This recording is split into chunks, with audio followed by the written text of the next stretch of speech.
Oh my god, you guys are gonna have to wait a couple of seconds because this internet returnage for me just happened. So I gotta get my bearings together. I gotta get VLC showing up and playing its music. There we go. Working? Yeah, it's working. Whew. Oh my god. Okay. So, surprise, it's day 3 of the reading, and I'm not sure if anybody's going to show up because, well, I did mention that I had a cable outage earlier today. Well, that appears to have come to its end since now I've got both my cable and my internet back, so the show must go on, right? Even if, hmm, God, I am not ready for this because I had to go through so much boredom with the waiting for this internet to come back up and also waiting for the cable to come back up. I could not write since I use ellipsis, and that takes up data. And plus, even if I did try to write, I could not come up with any ideas at all, but that's for a different fig. This is PMDE. We're doing PMDE now. Alright. Without further ado, let's begin with Resignation Chapter 2. Mm. State your business, wretch! Merlot's voice echoed lowly through her castle's throne room. The Lugia was giving audience to a visitor of hers, and she was none too pleased about it. Even having her head maid and closest servant, Udon, accompanying her did little to keep her mood up. The Sneasel cowered before her, only to be nudged by one of the two others behind him. On behalf of the Slasher Gang, we were sent to inform you— Silence! Merlot's voice boomed, nearly flooding the Sneasels before her throne. It even started the Dragonite next to her a little. I will not accept you as some sort of messenger boy for that idiot. Fetch him to speak to me personally, if he wishes to take any of my time. The terrified Sneasels looked at each other in panic, then shoved the one in front, who stumbled forwards a few steps.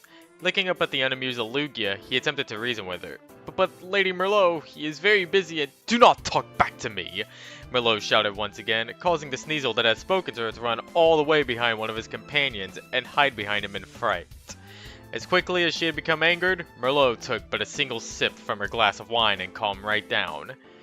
You would make ugly servants.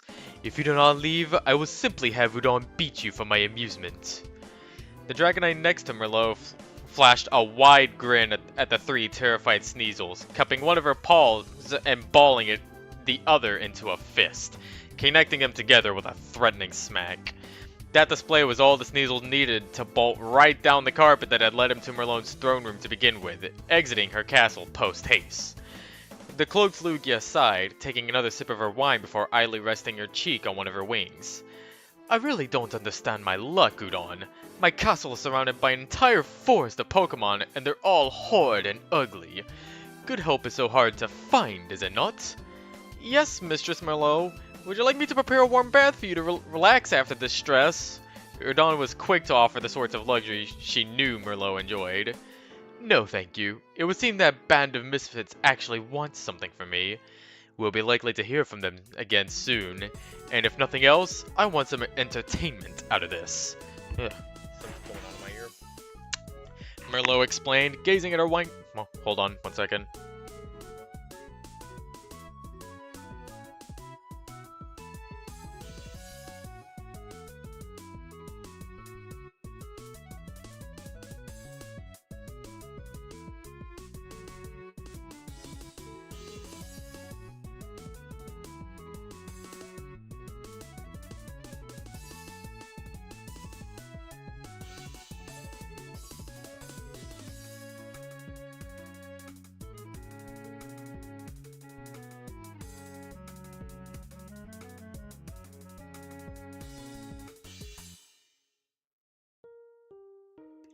Alright, sorry about that. Had to talk to someone. They were also worried about the power thing. Okay, so where was I? Let me just restart from the line. No, thank you. It would seem that band of misfits actually wants something from me. We'll be likely to hear from them again soon, and if nothing else, I want some entertainment out of this. Merlot explained, gazing at her wine glass as she gently swirled it about, watching the colored liquid sway against the sides as she waited to grant another audience. Ah, look who it is, Merlot interrupted herself. She was speaking to a dragonair, outfitted in a frill made out... Fuck. Merlot interrupted herself. She was speaking to a dragonair, outfitted in frilled maidwear, as all of her servants were. Instruct the chefs to prepare the usual soba. With a single clap of her wings, the dragonair gave a single nod and slithered off into the castle's kitchen. A familiar Weavile approached Merlot's throne, a fair bit more confident than the Sneasel that had preceded him. Of course, two of them were following him, as always.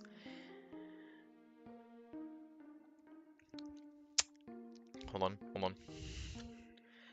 I hear you don't like my gang trying to tell you stuff. Do you really need to waste both of our time like this? This disrespect angered Merlot. She stood from her seat, stepped forward, and lowering her head level with Slasher's, glowing eyes fixated on him.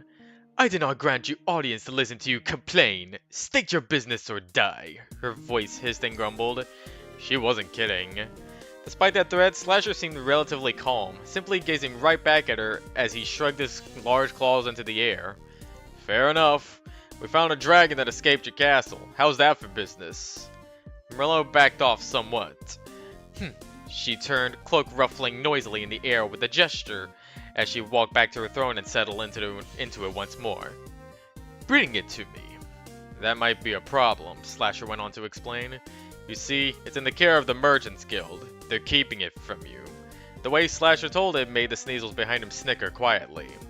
Merlot tilted her head up in a moment of thought. Merchants Guild... Oh! A smile suddenly came over the Lugia's face as she recalled past events. The Breloom spoke of his status within it as he was paying his toll. He was quite easy to work with, very charming and business-minded.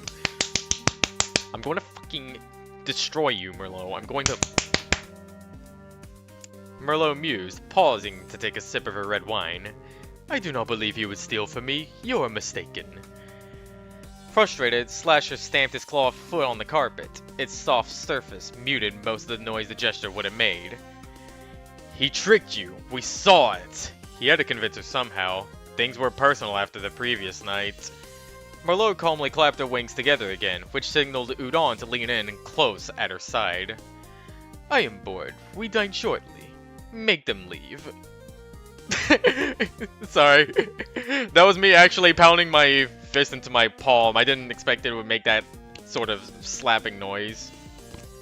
Usually when something like that happens in media, it would have like a punch sound. But I guess that's not the case in reality. As Udon began to approach, Slasher stood his ground.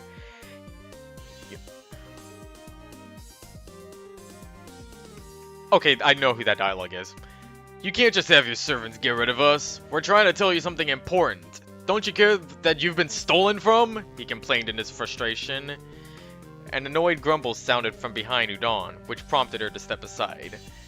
I'll tell you something important, gutter trash. Merlot stood from her seat again, though she didn't approach Slasher this time.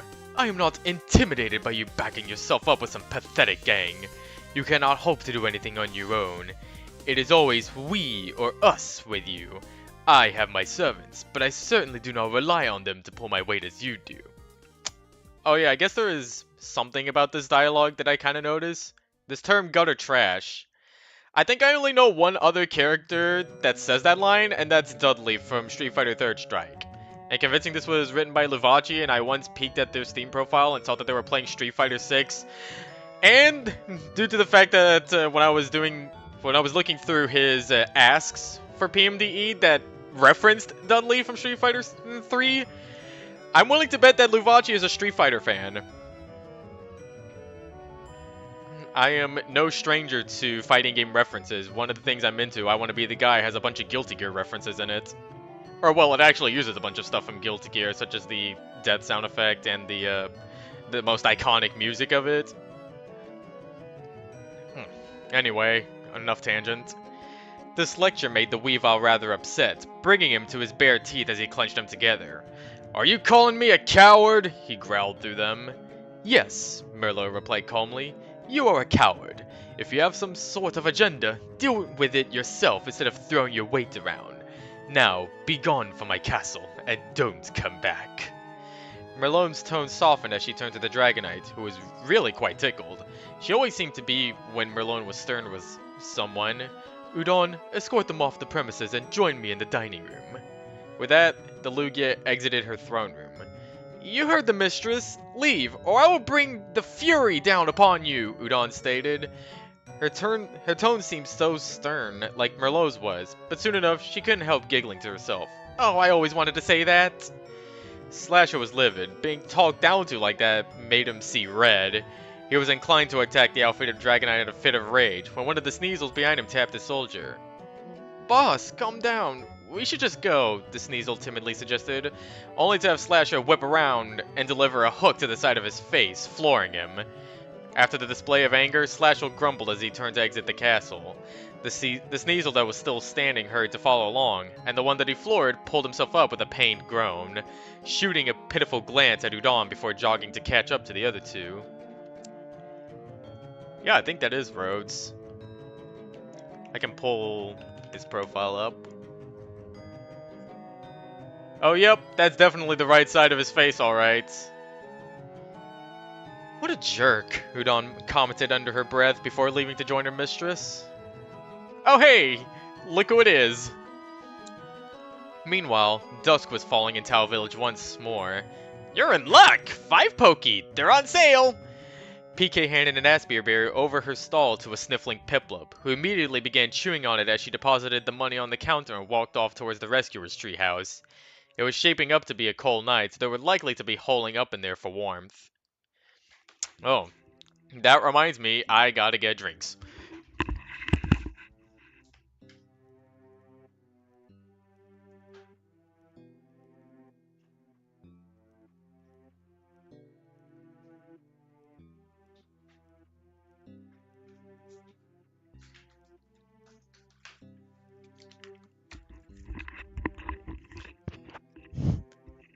And while I'm on this, I kind of realized that in this image in particular, yeah, I noticed it. PK's arm is really long here.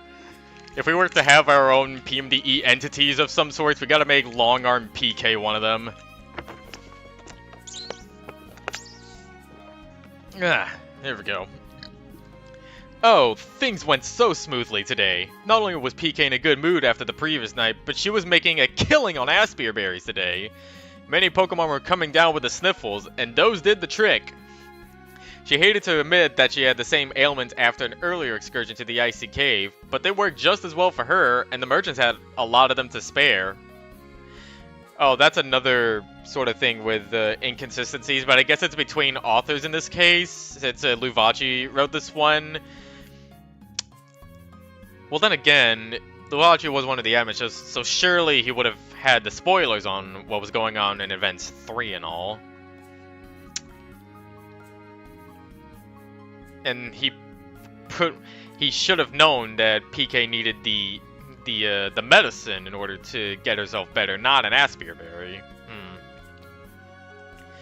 I think I need to restock, the purple Kecleon mused aloud as she peered under the stall.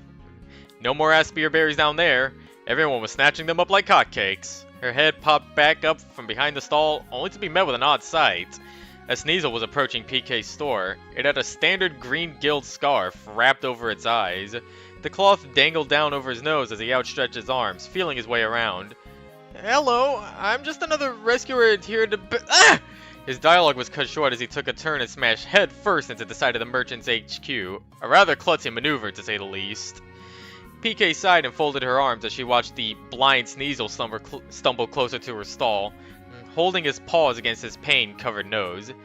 This is stupid, she muttered, leaning over the countertop and forcefully tugging the scarf down to the Sneasel's neck. Oh, ew!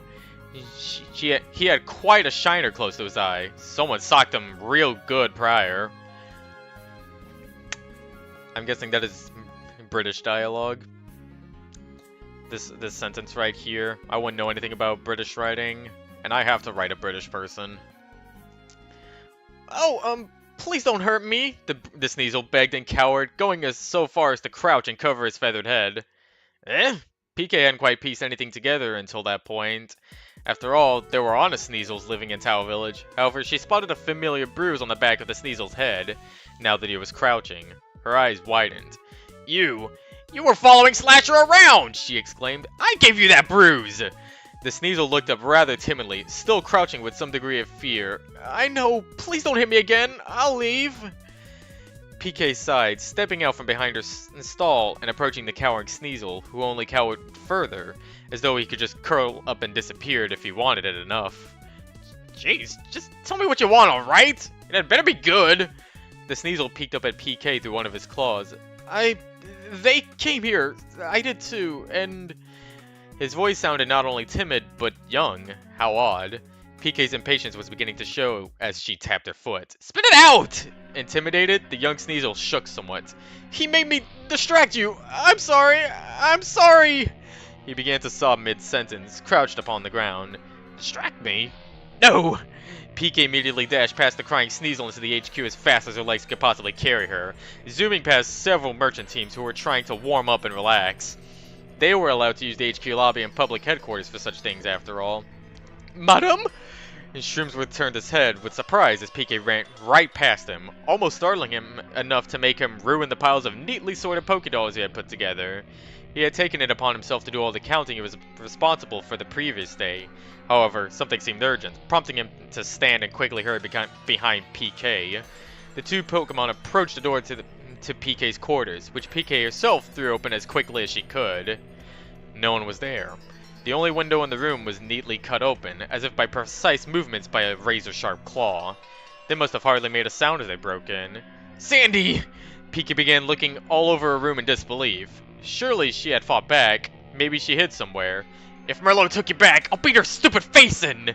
It was a sad sight indeed. Shroomsworth moved to comfort PK in her loss when he felt an odd tugging on his tail, turning around to see a green scarf Sneasel with a bruised, tear-stained face. They're not taking her to Merlot. They're taking her to the top of the waterfall in the forest. Shroomsworth leaned his head in close, staring him down. The Sneasel seemed quite... Fuck. I can't sentences tonight. The Sneasel seemed quite quick to rat out his fellow gang members, which aroused all sorts of suspicion. Why are you telling me this, A trap, perhaps? You ruffians are certainly not above that, what? Shroomsworth kept his eye on the Sneasel.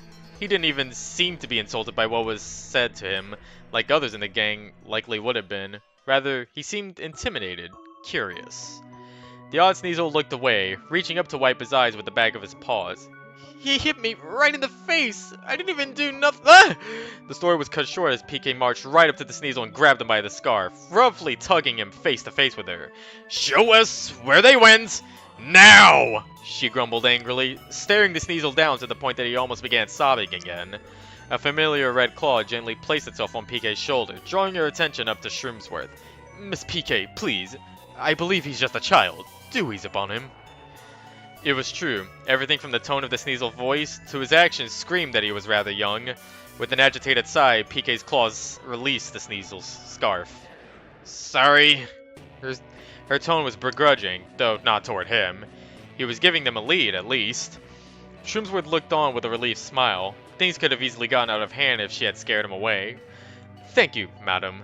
Now, he turned to the Sneasel, speaking in the gentlest tone he could muster. Will you please lead us to this waterfall? It is very important to us. Sandy is one of our own. The Sneasel gazed up at Shroomsworth for a moment, then twiddled his claws together as he looked away. I don't know if that's a good idea. They won't like you being there. Do I look like I care? We have to find Sandy now! PK exclaimed. She held more concern than anything else. If they weren't taking Sandy to Merlot, who knows what they'd do to her. Just as Shroomsworth was about to speak up, the Sneasel did first. I'm gonna show you, just let me do it, okay? His voice was shaky and tense from stress. It was hard to fake that sort of thing, and of course, harder to fake his bruises. He started off from the HQ entryway, leaving Shroomsworth and PK to peer at each other with concern before cautiously following along. Once again, it was dark outside. Not only that, but there wasn't so much in the way of moonlight. This time, as ominous clouds rumbled overhead, Okay, that's not a comma followed by a... Okay, that's not a period followed by a comma. That's a comma followed by a period. Okay. Not only that, but there wasn't so much in the way of moonlight, this time as ominous clouds rumbled overhead. It was likely to begin a heavy, cold rain before they returned. It couldn't be avoided, though. Sandy needed their help. "This is ridiculous! It's even darker than last night!" PK exclaimed as the three quickly made their way into and through the forest. "Are you sure you know where you're going?" The Sneasel briefly turned his head, so as to not distract himself from his path, his eyes fixated on PK. They held not an ounce of frustration for the way she had been speaking to him. "Yeah, boss showed me how to work the forest." The more he talked, the more he seemed like a poster child for corrupted innocence. Slasher must have taken him on as a close apprentice of sorts, if he was allowing him to follow so closely despite his young age. Absolutely vile, Shrimsworth thought to himself as they carefully made their way through the cold darkness of the forest. The Sneasel was likely manipulated even more than he was. He couldn't help but relate. "Young lad, what did you say your name was?" The Braylim spoke up from behind. They weren't quite moving so briskly that conversing wasn't an option. They had a ways to go, and pacing was key. It was an odd question to hear. The Sneasel was silent for a moment, letting the fact that anyone was so interested in him sink in for a moment. "Rhodes, sir." It seemed appropriate to address the Braylim as such for the refined way he carried himself. "Ah, a fine name indeed. If you don't mind my asking, what is your relation with Slasher?" Shrimsworth had a genuine interest in this. This Sneasel didn't seem like the type that would knowingly aid in ruining his guild leadership. Surely he must have had some good reason for following Slasher around. "Oh, he calls me a bodyguard. I protect him and stuff." Flinch didn't even flinch at admitting such a thing, as though it was completely natural. He just kept leading them through the darkness, always shaking his surroundings as though he were a skilled pathfinder. Bodyguard? PK really didn't understand it. Sure, a young Sneasel wasn't much different in stature from an old one, but surely Slasher would choose more experienced and worldly Sneasel to accompany him personally. "So you were there to protect him when It was true. The realization hit her that she had socked a juvenile Sneasel unconscious. She didn't know at the time, and it may not have been avoidable if she wanted to help Shrimsworth, but still. "Madam." PK perked up out of her train of thought, looking in Shrimsworth's direction. He was peeking right back at her through his monocle as they walked, and he didn't look happy. "I believe the wretched Weaval's idea of a bodyguard is a body to throw in front of himself when things go wrong." Shrimsworth frowned and shook his head in disappointment. "The fiend uses children as shield, like the children in Mugen do when they use a character they don't like when they block." That's a true thing, by the way. "What?" PK simply looked disgusted. It made sense now that she thought about it. How could he do that? Rhodes turned his head, attempting to explain away the accusation as well as his younger mind could. Okay, got it that time. "He can't really help it. Lots of us aren't real old or anything. When someone in the gang gets older, he makes them leave. We don't see them anymore." There was a brief silence. There was a lot of thinking to do after a statement like that, particularly for Shrimsworth. It was always thought that the Slasher Gang was a bunch of Sneasel who just followed their leader because they were petty thugs just like him. No one could have guessed it was like this. It was hard to tell their age without interacting with one of them at length, yet they usually just stuck to the forest and only socialized with each other. "I'm sorry I hit you." It was the only thing PK could think of to say. She couldn't bear the thought of being as bad as him or anywhere near it. To even consider that she could have no remorse over it. Sure, they were helping him shake down Shrimsworth before, but they didn't know any better. Though it was too dark to see well, Shrimsworth smiled wide. It was a heartwarming thing to hear. Though she was often rambunctious and playful and it was part of her overall charm, it was nice to see PK's caring side. Yeah, a bit too late for that. He turned his head forward again with a nod, though it was unlikely unseen. "Yes, dear boy, we would not have harmed you if we had known." "Thanks." It was weird. As far back as he could remember, Rhodes had never been apologized to in his life. He could only remember being shown the ropes by the boss and being praised. Slasher outright called him better than the others because he always listened. He never talked back, and he always looked out for his boss like he was told to. And yet, Slasher struck him. That Dragonite who had never seen him before looked more concerned for him than the Weavile did after they left the castle. It made him confused, made him feel sick to his stomach. This is what he got after he tried to be the best bodyguard he could be. A mild sniffle was heard, but the Sneasel didn't stop, reaching up to grasp his scarf and wipe it over his eyes, drying the forming tears so he could continue to lead the two merchants through the dark forest. They seem pretty smart. Maybe they know what to do. Rolling thunder rumbled overhead. The three looked up, but only the Sneasel could make anything out.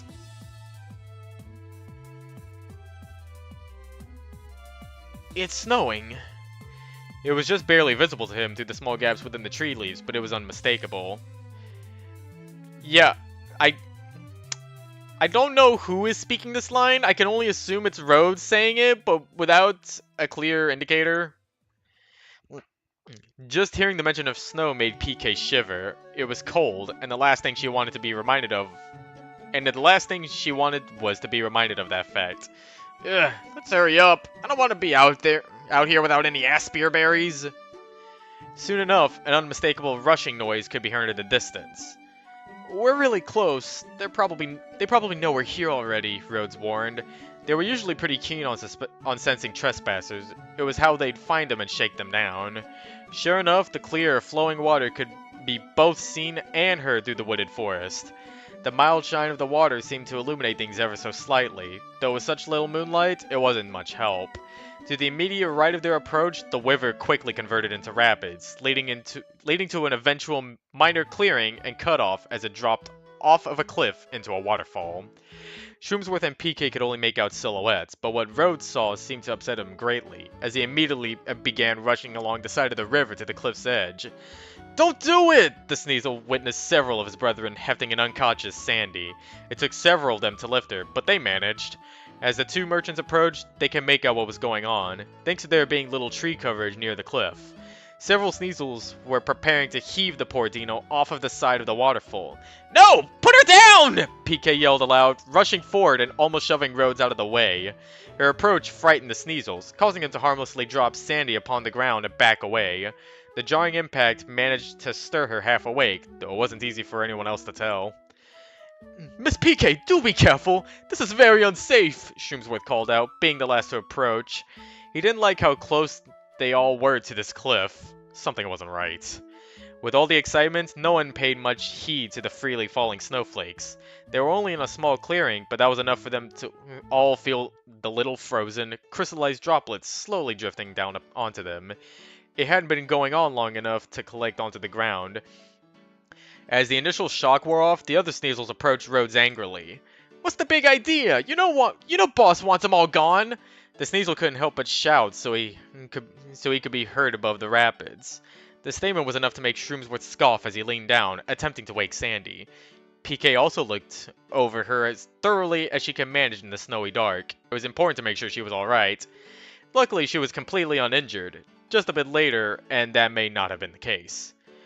Where are we? Near water?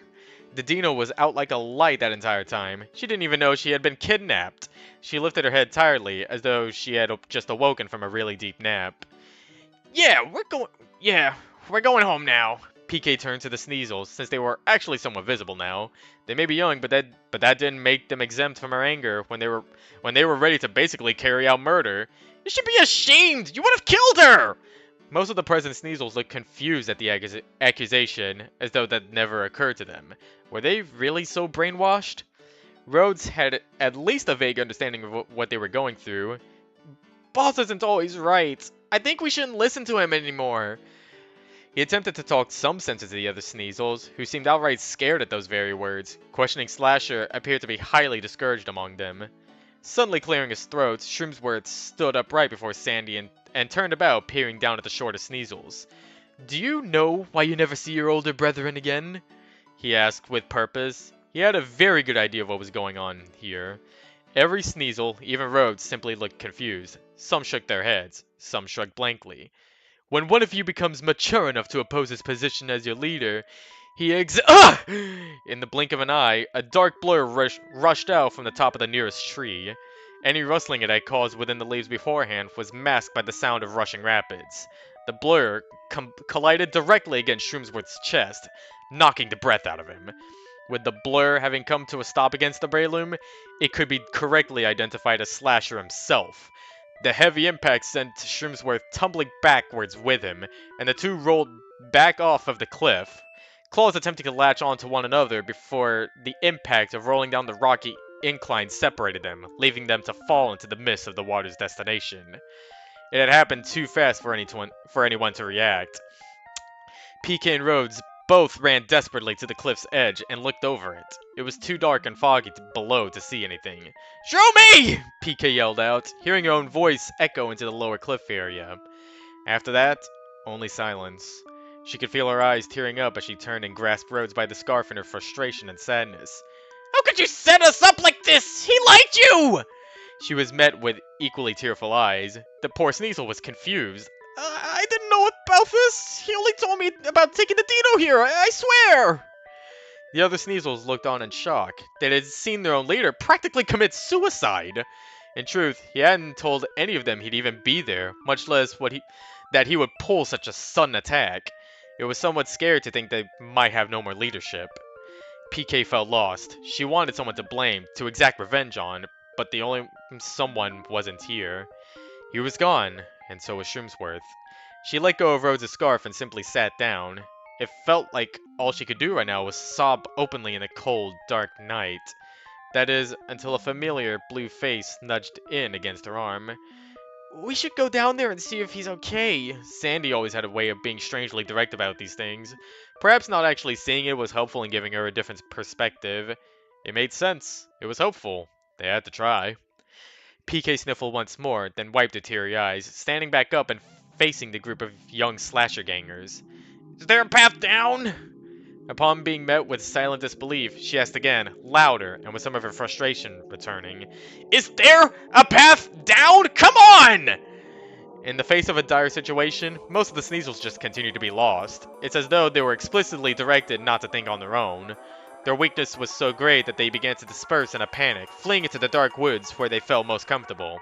All of them except Rhodes. He stopped the sniffling and approached PK. Despite his wounded face and confusion over his leader, he looked quite confident. "I know the way around. Follow me close though, okay?" The young Sneasel quickly began rushing upriver, prompting Sandy and PK to follow him. For better or worse, they were going to find Shrimsworth. I didn't open up a tab for Chapter 3, so here I go.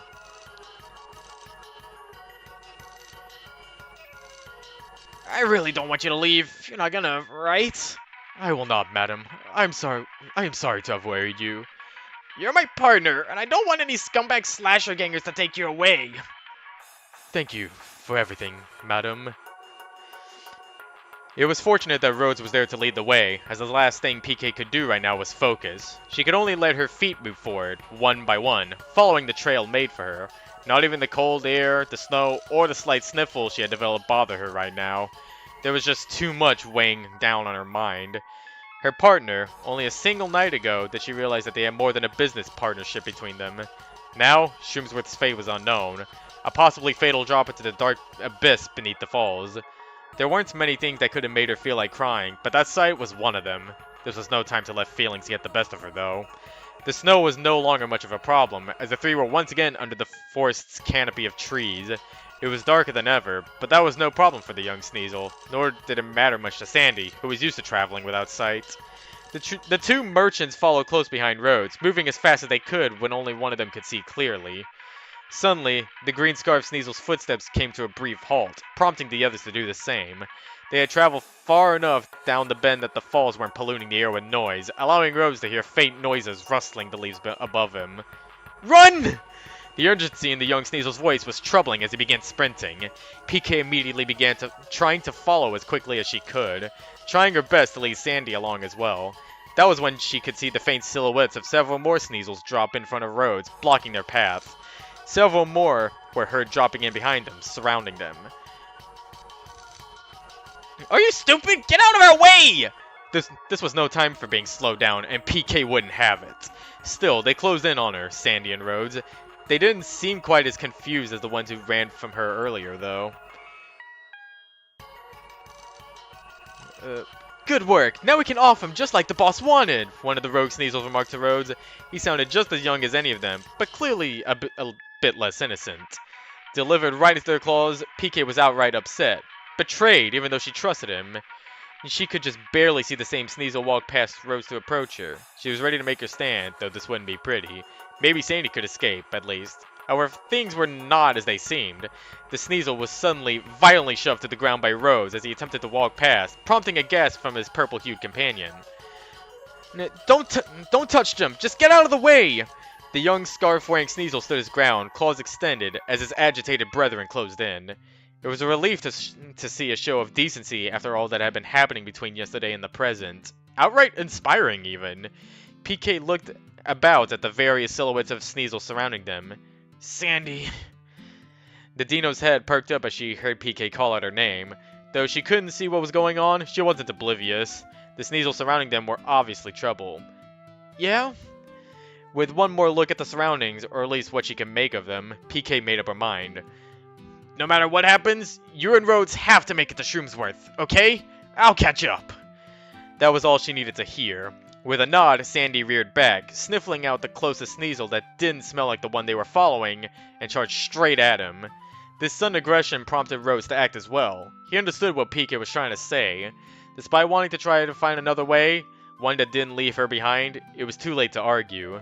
The Dino had already knocked one of his former brethren flat on the ground with her sudden charge. With another shove, the way for Rhodes was clear, and he took it. Both he and Sandy retreated further into the forest. It wasn't along the path, but he would be able to lead them back to it. They just needed to escape. Just as the two had escaped, PK found herself surrounded. These Sneasels weren't interested in chasing anyone but her. Still, she stood in the middle of them, not at all enacting aggression upon them, nor attempting an escape of her own. You're real dumb for not running, one of the young Sneasels yelled. Still, she stood still within the middle of them all, with not one response as the downed gang members scrambled to their feet once more. The sounds of extending Sneasel claws sounded from all around her. Then they charged. No less than 7 Sneasels mobbing the poor Kecleon as she seemed to accept her fate. Cold claws lashed out with the ruthless abandon that only a child taught such things from birth could have. Tearing through flesh? There was no blood. No screaming. Nothing. Where Sneasel claws sank in, only stuffing came out. They had attacked a substitute likeness of her. With limited visibility, not quite working in her favor, PK made her way in the direction that Rhodes and Sandy escaped to, camouflaged like the Kecleon she was. She heard various loud curses in the distance from Sneasels normally too young to know such words. Her plan had worked. At least something went right tonight. The sound of a waterfall in the distance gave PK a vague idea of where to go to meet up with her partners, as well as see an answer to a question she somewhat dreaded. I am sorry to have worried you. I really like you, okay? You're my partner! Madam. Madam! A strained voice suddenly yelled out as Shroomsworth returned to consciousness, laid flat on his front in the grass. His mind swirled with various things before then. He wasn't even sure if he was still alive until this very moment. The moment where he awoke, and just felt what happened to his body. Pain. His head must have impacted against the cliff on the way down. It was pounding quite fiercely. Opening his eyes, he found he was seeing double. His monocle lay near his face. Still attached by the string, but busted. Oh goodness. As Shroomsworth attempted to pull himself to his feet, he groaned loudly and slipped, crashing down on his front once more. His left leg did not take the pressure of his weight very well. It already hurt to begin with, but attempting to stand on it caused a sharp, shooting pain through his entire body. With the misty falls rushing just next to him, Shroomsworth couldn't see or hear any sign of Slasher. It wasn't as dark here, with no canopy of trees close to the waterfall's bottom, so things were at least somewhat visible to him. Most importantly, the waterfall's base seemed to be populated by many solid, jagged rocks. At least, that was something positive about his landing. Stubbornly, the Breloom tried picking himself up once more, taking great care not to place much weight upon his weakened leg. The pain was still greatly distracting, but he was able to make it to his feet, using his tail as leverage and putting a good bit of his weight upon it. His monocle hung down to his neck, useless in its current state. What a cowardly, headstrong maneuver! Shroomsworth complained under his breath as he limped his way away from the misty, noisy falls. Each step on his bad leg was slowed down as he lowered his powerful, springy tail enough to rest most of the initial weight upon it, like a crutch of sorts. I cannot do this. Walking this way just wouldn't work. Everything from his wounds to the cold weather was working against him.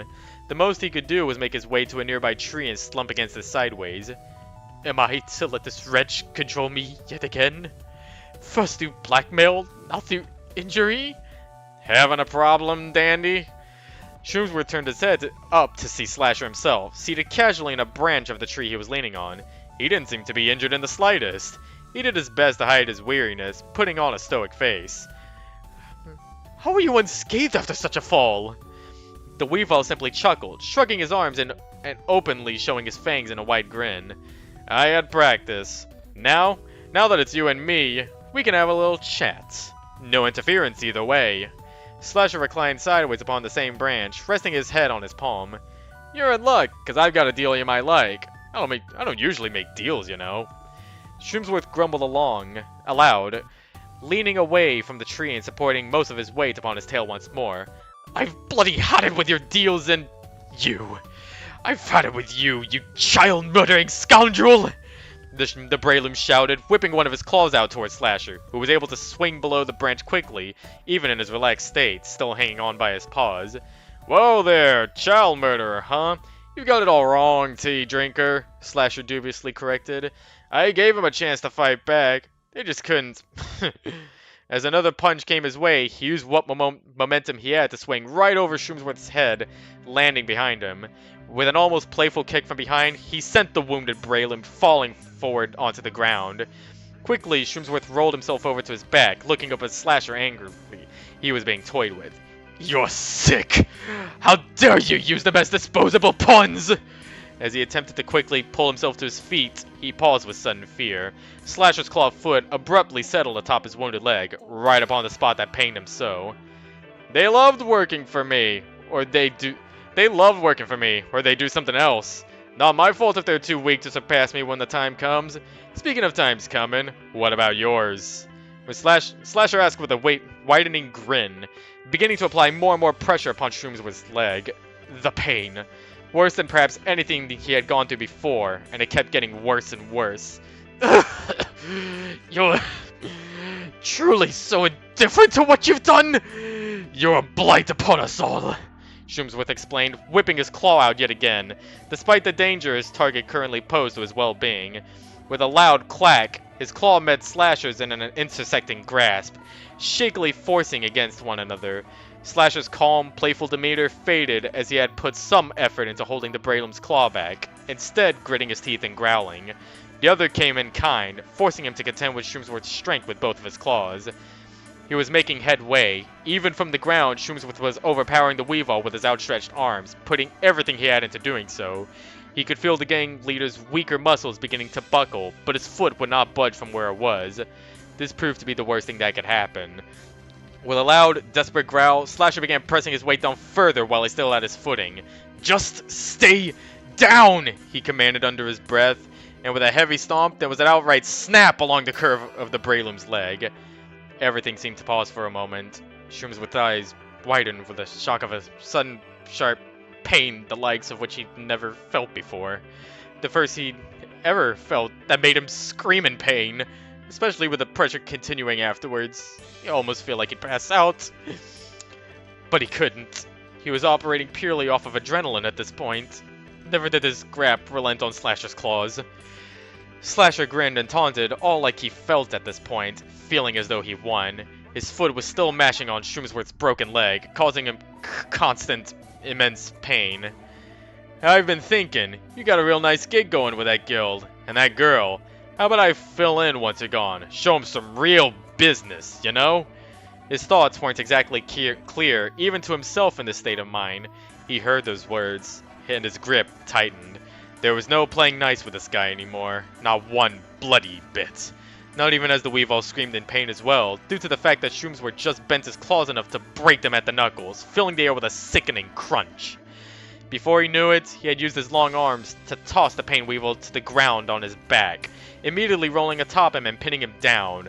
The pain was nothing. The constant specks of snow raining down upon his back were nothing. He felt blind to such things right now. How does this strike for business, you know? Shroomsworth asked in a tone he'd never heard himself use before. A low, angered tone, as though it channeled the very essence of his most vengeful thoughts, right before he struck Slasher as hard as he could. Then again, then again. Repeatedly, his fists would alternate, crashing his blunt knuckles upon either side of the vile fiend's face. He deserved every single one, and then some. They marred his visage, chipped his teeth in an onslaught of scarcely targeted blows. There was no calculation, careful planning, or any art to it. This was simply a vicious beating. But as a candle burning its brightest soon goes out, so did Shroomsworth tire. His anger couldn't fuel him, it could only push his limits. After many solid punches connecting with Slasher's face, they slowed and numbered until he practically collapsed over the Weavile.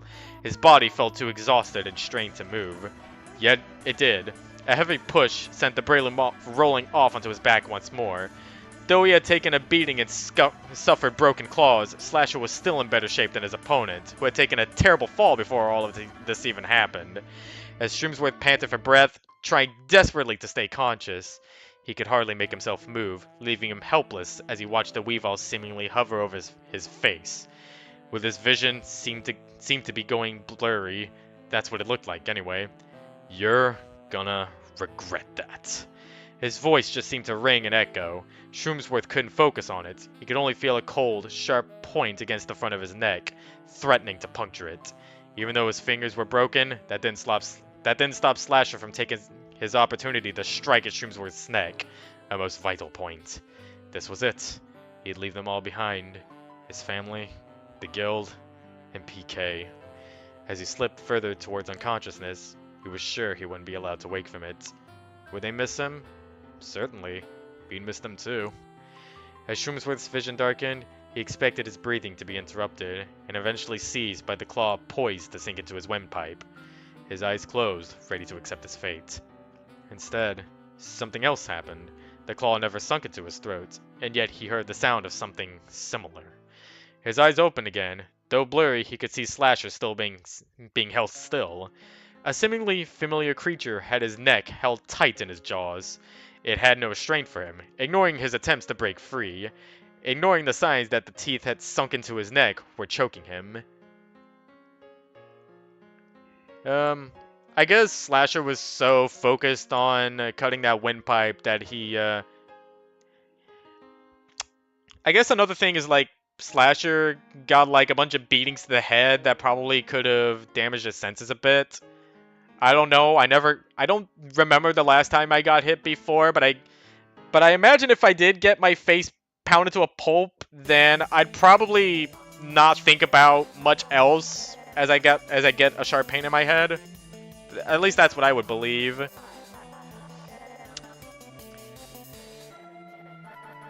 And then he stopped. Slasher ceased moving at all. The creature had taken his life. Not only that, he was tossed aside dismissively, landing in the mildly snow-covered grass that proceeded to stain with his blood. Now finished with Slasher, the creature leaned its face in close to Shroomsworth's. From this close, he was able to confirm his suspicions. "Sandy," he managed to whisper out. "Where is Miss PK?" "She's not far behind. I ran ahead when I smelled blood. I didn't want her to see you dead." The Dino was always very factual in his statements, but in this case, it was very welcome. Shroomsworth simply let his head lay back, no longer being in intense danger.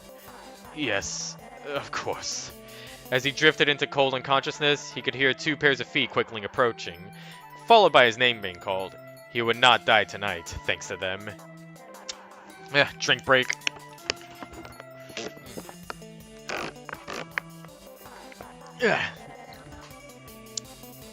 PK sat within the lobby of the merchant's HQ, worried as could be. She gazed at the closed door to Shroomsworth's quarters. Remedy and her team were in there, doing what they could for him. With a sigh, she turned away, knowing that staring wouldn't help it go by any faster. Instead, she peered over at the young Sneasel, sleeping right next to her. He was tired. He had every right to be. They all did. They carried Shroomsworth through the snowy dark to save his life, after all. Without him, well, a lot of things could have happened. His assistance was invaluable. PK's focus was suddenly broken as Shroomsworth's door cracked. Remedy stepped out, tugging her surgical mask down to reveal a smile.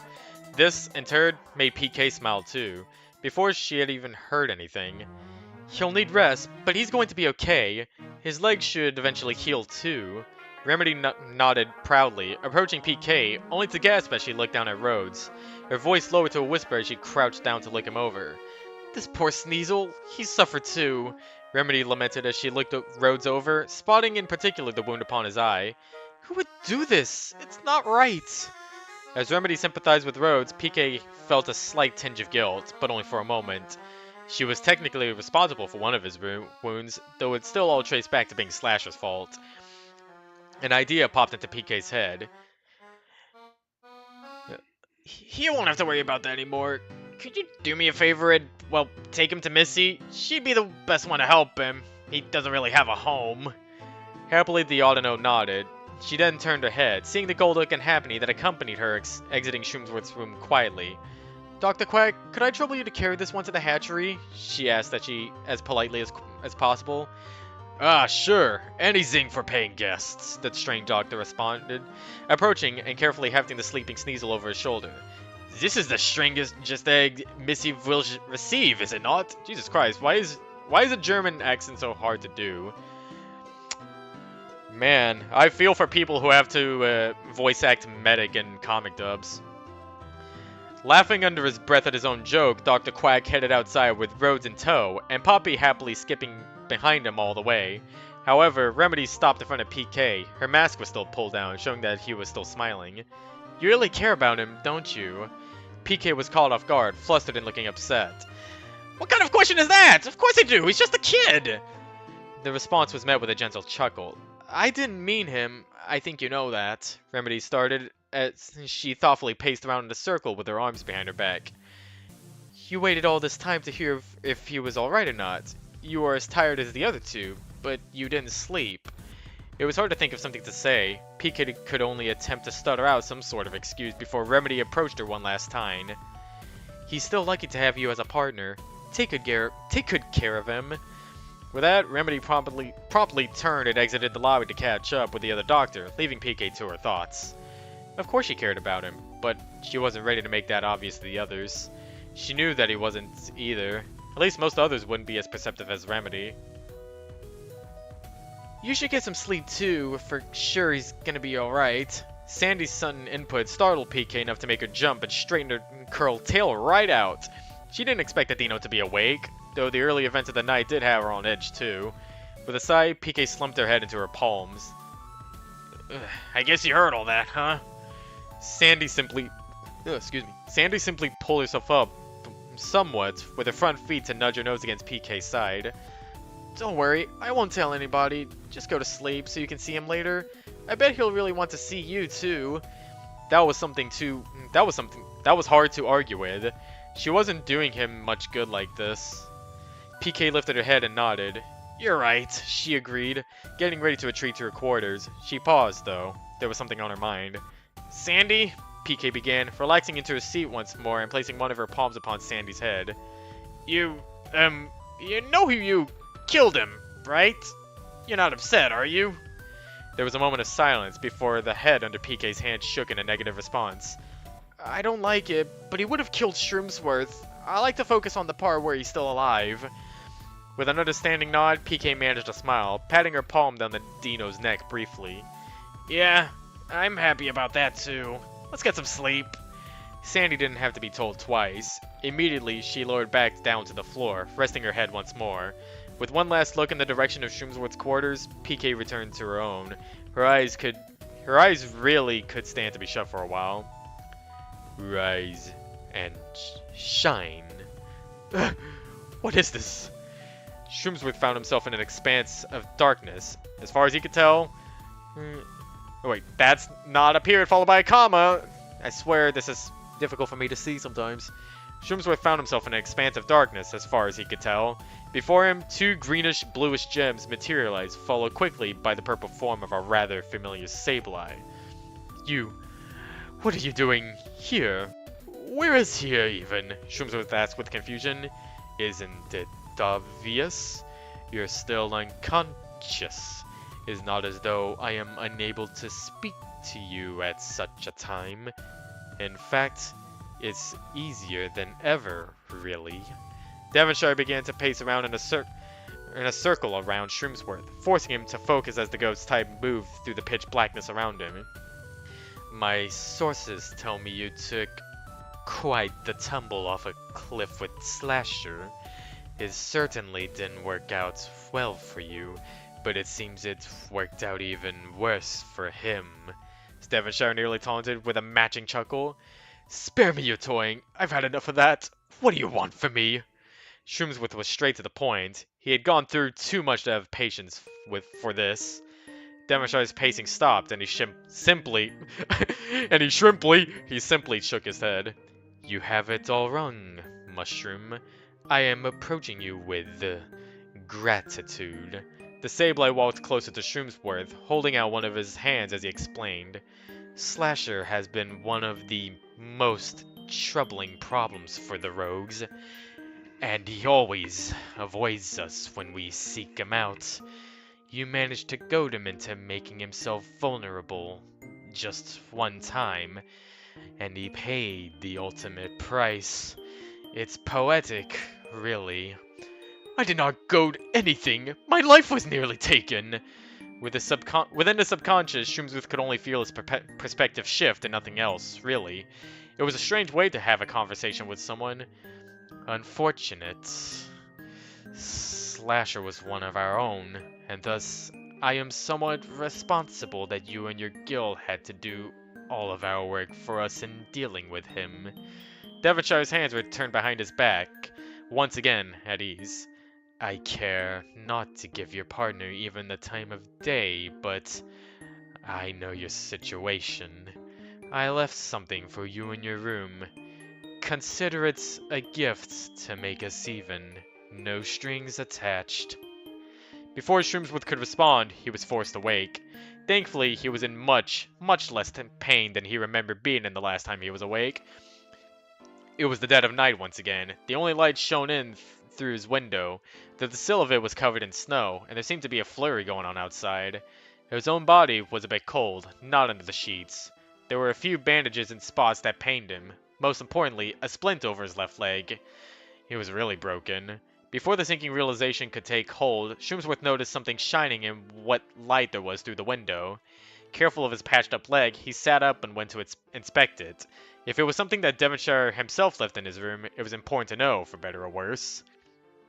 Meanwhile, try as she might, PK couldn't sleep. Tossing and turning in her bed, she just didn't feel right. What's worse, her nose felt stuffy again. Being out in the cold didn't do her any favors, and blocking her broken window with a spare sheet barely helped in keeping the wind and snow outside at bay. She began to contemplate getting back up, when suddenly, a thump, a loud one, then another. It was coming closer to her bed, and she was facing away from it. Whatever it was, it kept happening. Closer and closer. She had to turn around. It was the only thing she could do aside from pretending it wasn't happening. When she did, she gasped with surprise. At the side of her bed was Shroomsworth. He was holding out one of his claws, in which rested an asperberry. His other claw rested upon a cane, an exquisite jet-black cane with an emerald jewel for a handle. She had never seen it before. I thought you might need one of these, madam, Shroomsworth stated calmly, subtly nudging his claw forward as if to insist that she take the contents. More confused than ever, PK accepted the berry, quickly sending it upon her tongue and swallowing it down. The effects on his symptoms were nearly immediate, relieving them. Still, her eyes drew to that cane, then to Shroomsworth's leg, splintered as she had suspected. You? Why, Medley said you needed rest. Why are you up? All sorts of questions suddenly entered her mind, but most of them became clear as Shroomsworth lowered his head and responded, I would like your company right now, if you do not mind. He never tried to seek her out like this before. It left PK speechless for a moment, but she nodded, scooting herself to one side so that Shroomsworth could turn himself about and seat himself gently on the side of her bed, keeping his cane upright with both claws settled upon it. It was much like a reverse of last night, now that she thought about it. I am very glad we dealt with this together. If either of us had gone alone, Shroomsworth's worries trailed off as he shook his head with a sigh, gazing down at the floor in thought. Hey, don't think about that stuff, alright? PK chimed in, now that she had an idea of what was on his mind. I'm just happy you're okay. As if to cheer him up further, she leaned forward on her knees and hugged against his side, feeling one of his arms cradle around her back in return. We've had many difficulties, I suppose I cannot let this one break me. Shroomsworth looked down at PK, giving her a smile. It was a step toward normalcy. It was then that PK had a thought in her. Okay, I'm kidding. I'm kidding. Even though we see what the picture is up ahead, there is no second sex scene. I like being funny sometimes. Mr. Shroomsworth! An excited Sneasel burst through the door to PK's quarters, bright and early in the morning, only to find Shroomsworth snoozing right in her bed, with the Kekler herself lazily splayed over his belly. With that door suddenly crashing open, though, they were both startled awake. Oh, wow, you're better already, the Sneasel exclaimed, only to look upon two embarrassed faces. He was far too young to think much of it, though. So why was this also in the story? We didn't need this. Shoes.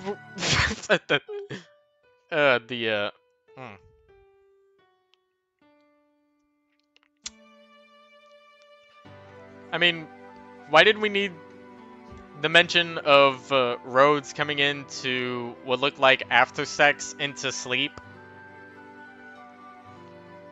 Shroomsworth quickly sat up, causing PK to unceremoniously slide off of him onto the soft bed, placing his monocle back on and grasping his cane. Yes, quite. What do you need, dear boy? Rhodes seemed to bounce with eagerness. Some of my friends in the gang followed us, see? They found out we didn't have to listen to Boss Slasher anymore, and, well, we had an idea. Everybody says we need you to do paperwork or something, though. Is that okay? Still half awake, Shroomsworth simply nodded. Of course, lad. What is it, Before anything else could be asked, the young Sneasel bolted out of the way he came, leaving the weary Braylum to pull himself to his feet, and the mildly agitated Keglon to resist the urge to complain about what just happened to her. Apologies, madam. Let us see what young Rhodes wants, yes? Shroomsworth began his way out, cane thumping upon the floor with every other step. He took to using it very well, it seemed. With a grumble and a yawn, PK slipped herself out of bed behind him. Yeah. How about you lock the door next time you do this, though? She asked somewhat bitterly before following along. Within the lobby, several Sneasels awaited behind Rhodes as Shroomsworth approached him. Immediately, the scarf-wearing Sneasels revealed a paper from behind himself, lifting it up to the gentlemanly Braylon while his friends looked on with apparent eagerness. Shroomsworth took it into his claw and began reading it closely. A smile came over to his face. Pathfinders, You wish to be merchant sanctioned? The Sneasels all nodded, while PK approached Shroomsworth's side and immediately snatched the paper from his claws. Hang on a minute! Nothing I haven't looked at first is getting sanctioned! She squinted as she read it over carefully, head tilting with interest. Blah blah, exploration and guiding. PK suddenly looked very concerned. Very upset. Your own property? Come on, that's so expensive! You could have some nerve coming— Madam, please, Shroomsworth suddenly interrupted. She looked up from the paper to see Rose and all of the young Sneasels behind him looking upon her with worry, hanging upon her every word for the shot and an honest livelihood. With a sigh and a roll off of her eyes, she carried the paper off to a desk, lifting one of her official seals and stamping it down. Fine, but you better be worth it, alright? This job had better be legit! She warned, handing the officially sealed document back to Rhodes. The Sneasels all cheered in their childish ways, excitedly running back out into the snow-covered village center to make their plans, all while PK looked on with distress. This is so going to cut into our profits! Now that familiar thump was heard as Shroomsworth stepped up next to her, accompanied by a friendly chuckle. You have a heart of gold, madam. Do try to refrain from putting us in the poorhouse with it. His joke didn't sit quite as well with her as he may have thought, as his cane soon disappeared partially into her mouth, immediately snatched by her tongue. It was offered back after a moment with the handle covered in drool. You were saying? Shroomsworth simply looked upon his now disgusting cape, refusing to touch it even if it made his ability to walk much more difficult. Ugh, well, that's just cruel, you know. So why does he still like her again? Oh, and also, how does Rhodes know anything about paperwork, I guess? I guess Slasher must have taught him to it, but how does he know what specific paperwork he needs? That's the part that gets me confused now. Also, what's next in the schedule? I had something after... Okay, so it says after event 3 I have to read a specific story.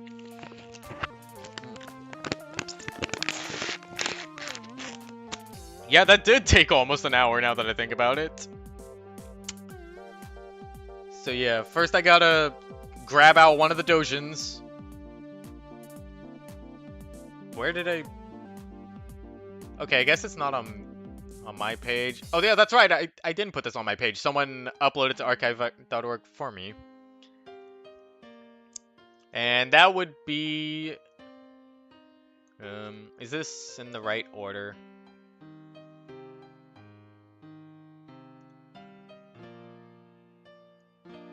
Yeah, it looks to be in the right order. So about this dojin in particular, we couldn't find a digitized one, so someone offered to have scans for it.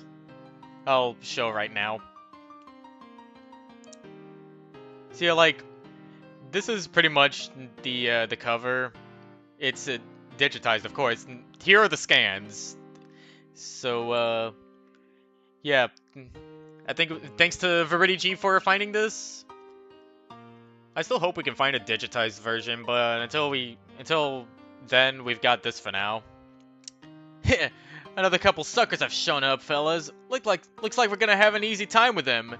With some luck, it'll be fine dining tonight. Might even be some nice treasure too to boot. Oh yeah, another thing, while this is loading, you could hear my voice breaking as I was reading some of the parts regarding Shroom's work during that one scene. Sorry. I got too emotional there. Also, are you going to load?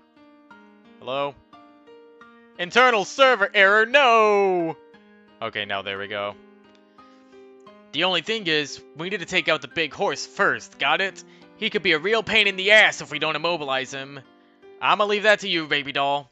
And you guys, shred the wagon from the top. This'll be a quick heist. The rad shouldn't even be a problem. I don't even think he's got teeth. Don't really know what the hell type of rat doesn't have teeth, but whatever. You guys ready? Yeah, we're ready. Okay, gang time. I should put Payday music on for this. I didn't think about it. Oh my god. Archive.org, please. Item image 4. Please, I need this. I thought I heard something. Zappy! Don't move. Don't move. Just sit here quietly till it's over. Then we won't hurt you. Hey, Oh yeah, you can definitely see the floral style in this one. Gah! Fellas, what's going on back there? Sounds like your friend's met with my friend. What? You wanna die? Stop him! No, son. I ain't thinking he... Wait, is this gunpowder I'm thinking of? No, son. I ain't thinking he'd be wanting to die. How about you, though? I think that's gunpowder. Do you be one to die? Yep. I think even if you ain't, Devonshire'd like it if you were. Screw you. You ain't me type, but thanks anyway. Oh, yeah. I think this is the only outright mention that gunpowder is gay. Oh, and also gunpowder is trans. I should mention that. Let that be a lesson to all your scallywags. Don't mess with Devonshire. It'll be worse if you act out of line again. Yeah, that's right. Scrum, you yellow-bellied three-rats. You okay there, Otis? Yeah, don't worry about me, though. They take anything? I think one of them did get a bag. I told you should have stole all your crap before you're doing this. But whatever. Devonshire will pay you 10 times whatever those baubles were worth. You were right. They were drawn to, like flag on honey. Damn it. God damn it. Settle down. Don't you tell me to settle down, woman. While you were busy getting your ass kicked, I was stealing goods. What? Where? Let me see. Nice. Wait, what is this crap? No idea, but we can probably get someone to sell them. They look pretty enough. Hey, this is nice. Look sharper than my claws even. You owe me an apology. I don't owe no one nothing, baby doll. Still, we gotta jack some grub off of some dolt. Let's get cracking. Sablin Village is a good place to raid. What? No. Excuse me? What did you say? I said no. Lots of those Pokemon are kind of poor. I'm okay with taking from rich merchants, but not poor folk. You hear that, boys? You hear Baby Doll over here? Apparently, Baby Doll here wants us to starve. She don't think we should be eating anything. She thinks those little pricks in that dumpy-ass plant town deserve more than we do. That is not what I said. But why can't we just sell that bag of stuff and then buy some eats that way? Because your way is gonna... Wait. Because your way is gonna get us permanently banned from there, Notch. And then how are we gonna sell any of the stuff we skim off the top? Your way is gonna get us hurt real bad, you know? Maybe even killed. You guys shouldn't listen to him anymore. He ain't the leader we need to keep keeping on. My way will help us for a real long time. And we won't take from the needy, cause that ain't right. What, you think we ain't needy too? It's like borrowing. It ain't taking, just borrowing. You're full of crap. I'm gonna take my stash and sell it myself. Wait, that's her. You're full of... Wait, I swapped the dialogues by accident. This happens a lot with characters with, who are similar.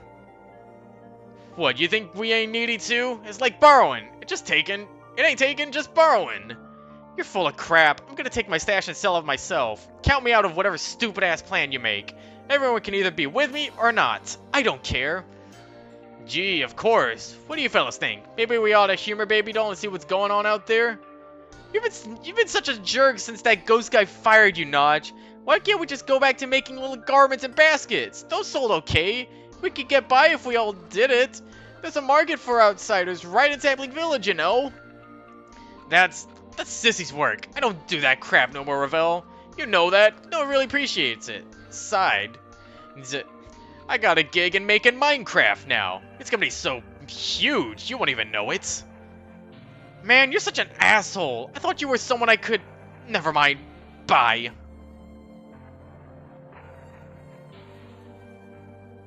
Archive.org, please, I need this. She can't just leave. She can't do that. After all I did for the broad, she just spits in my face. Well, what do you say we go crash the party? I don't know. Wouldn't it be safer to just make some stuff to sell? Yeah, I mean, I'm okay with not getting the crab kicked out of me again. Yeah? Well, how about I cut your throat and toss you off that branch? You guys want to starve? Tell me you guys ain't that stupid. Selling those stupid accessories, that doesn't bring in the dough. We can't live real well off of that. Come on, let's dine out, fellas. Okay. We'll have a good time. A real good time. Sapling Village, and here's the Commerce Mushroom. Wow, it's really big in here. There's so much stuff. I hope someone will buy my stuff. Maybe they'll trade food at least. Maybe some cloth too. Yeah, I bet I can make some real pretty things with the cloth here. Hello, were you interested in anything, miss? And I must say, that is a most adorable scarf. Oh, thanks.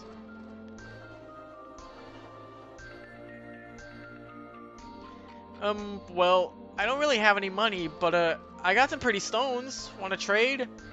I don't have much use for evolution stones. Where did you get those? You know, and some rocks and stuff? That's interesting, because those stones don't form near each other at all. You rarely find them together, and it looks like you have a plethora. So my guess is that you're either a skilled adventurer, or a thief. Also, the existence of evolution stones confuse me, because we also have evolution scrolls. And apparently there are a ton of them if the number of Pokemon that signed up for this group are to evident. I don't normally like foreigners very much, but I won't be lying when I say I wish adventurers would visit more often. So what brings you to Sapling Village? Business? Oh, yeah. I needed to sell these off because, well, it's not like I can evolve with any of this stuff, right? And then I was thinking I might want to settle down and make things for a living, like little scarves and capes.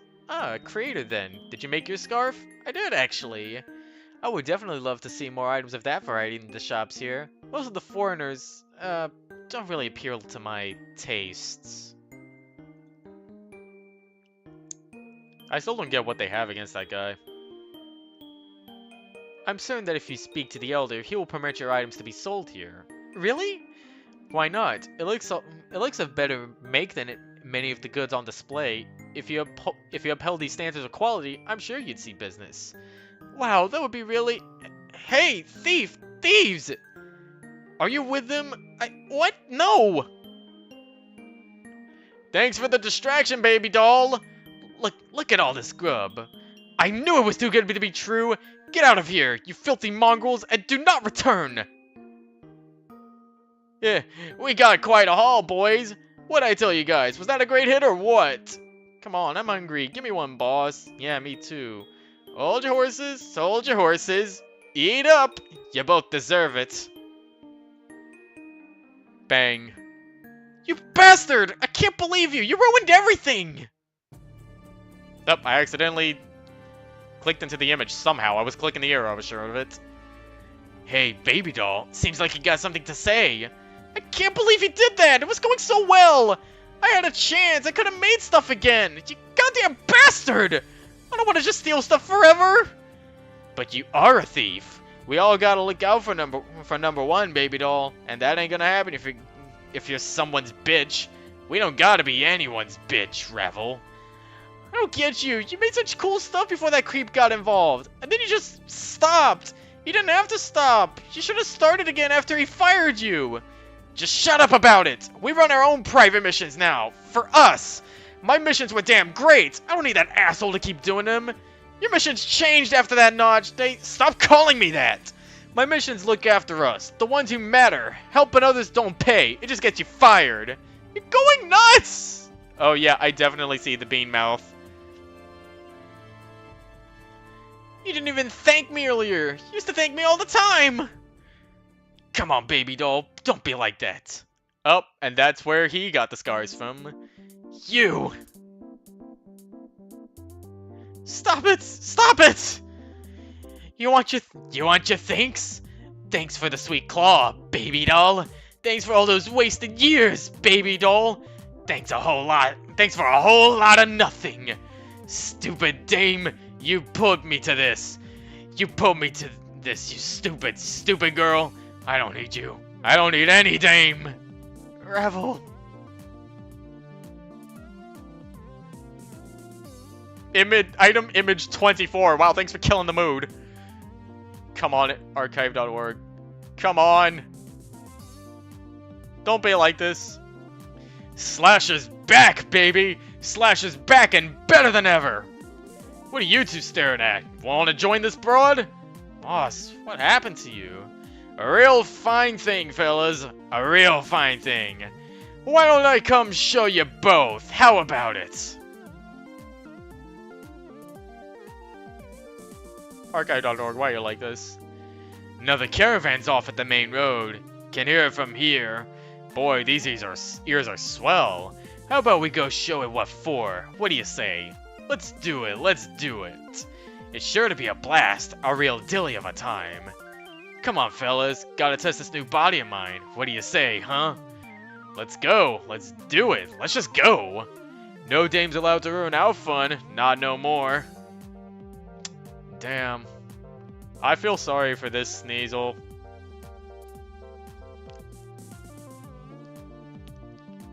Is this back cover? We gotta see the back cover. Internal server error. Bleh. Oh, yep. There those two are. So I have here that after event 3, I need to read this.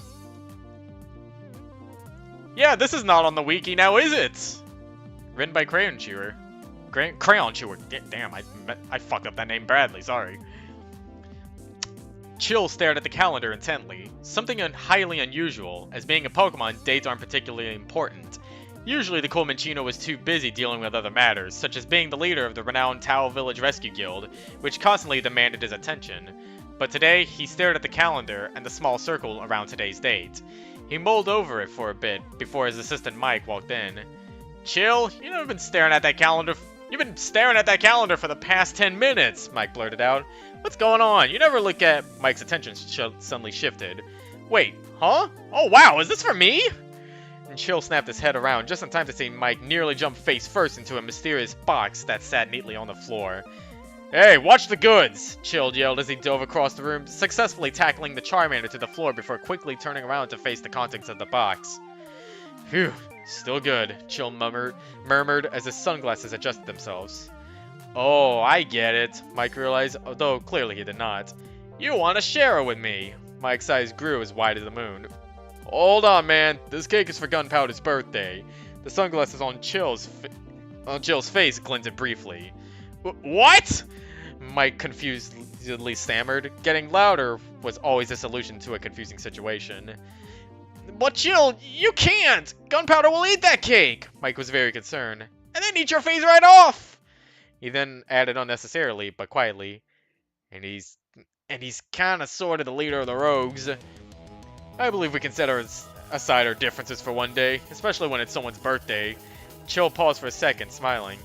Hey, Mike, I could use the help to deliver this cake. Remember his last encounter with the brutish pirate Gabite? Mike's entire body turned a pale white as he collapsed onto the floor without a word. A vague image of what looked like a Charmander ghost dissipated from Mike into the air. It's cool. I'll go by myself. Chill beamed as he picked up the cake. He turned toward the door, and in a moment, he was gone. Chill didn't have far to go. The challenge was not being seen.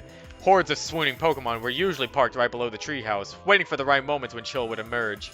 Being popular did have its disadvantages every once in a while. His huge ears usually warned him of incoming danger, but being a guild leader made avoiding attention in the village a difficult task. He took a quick peek down, and sure enough, there they were.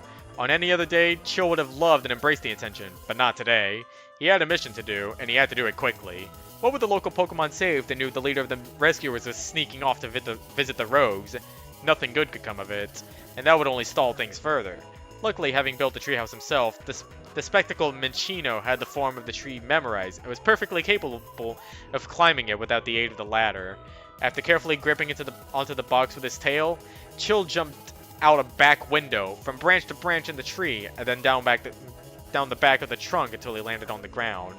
The crowd of adoring Pokemon didn't even notice as he slipped right behind them and into the distance. Sorry, ladies, not today. Going the back way led him directly to his destination, the Devonshire law firm. Carved out of an ancient rock, a single boarded-up door was the only means of entrance or exit. Yeah, they were a thing. I think they were supposed to be a thing. Chill knew this ancient building was the hiding spot of the Rogues Guild, and being a rescuer himself, that automatically made him unwelcome. What Chill didn't know was how the rogues got inside. The only entrance to the shady place was boarded up for what looked like decades. Still, there didn't seem to be any other way, so he knocked. But nothing happened. Being in hostile territory, he hesitated before knocking again. Anything or any mon could answer that knock. Even though he had good intentions, these were no good rogues he was dealing with. He had to be ready for anything. He knocked once more. Finally, a sound, soft and distant at first, was getting louder. Chill's ears perked and his whole body tensed as he gripped the box tighter. In an instant, the door exploded. The pieces of wood that were sealing the door shut were no more than a cloud of sawdust. The dust and pieces of flying debris everywhere made it hard to see anything. But through his sunglasses, Chill looked up and saw a tall and shadowy figure lurking in the midst of that cloud. The glistening of impressive teeth could be seen. Also, what is this image? It's intriguing me.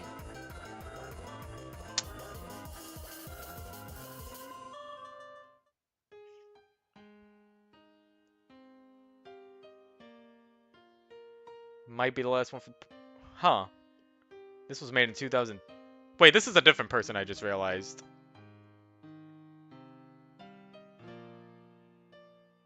Oh. Huh.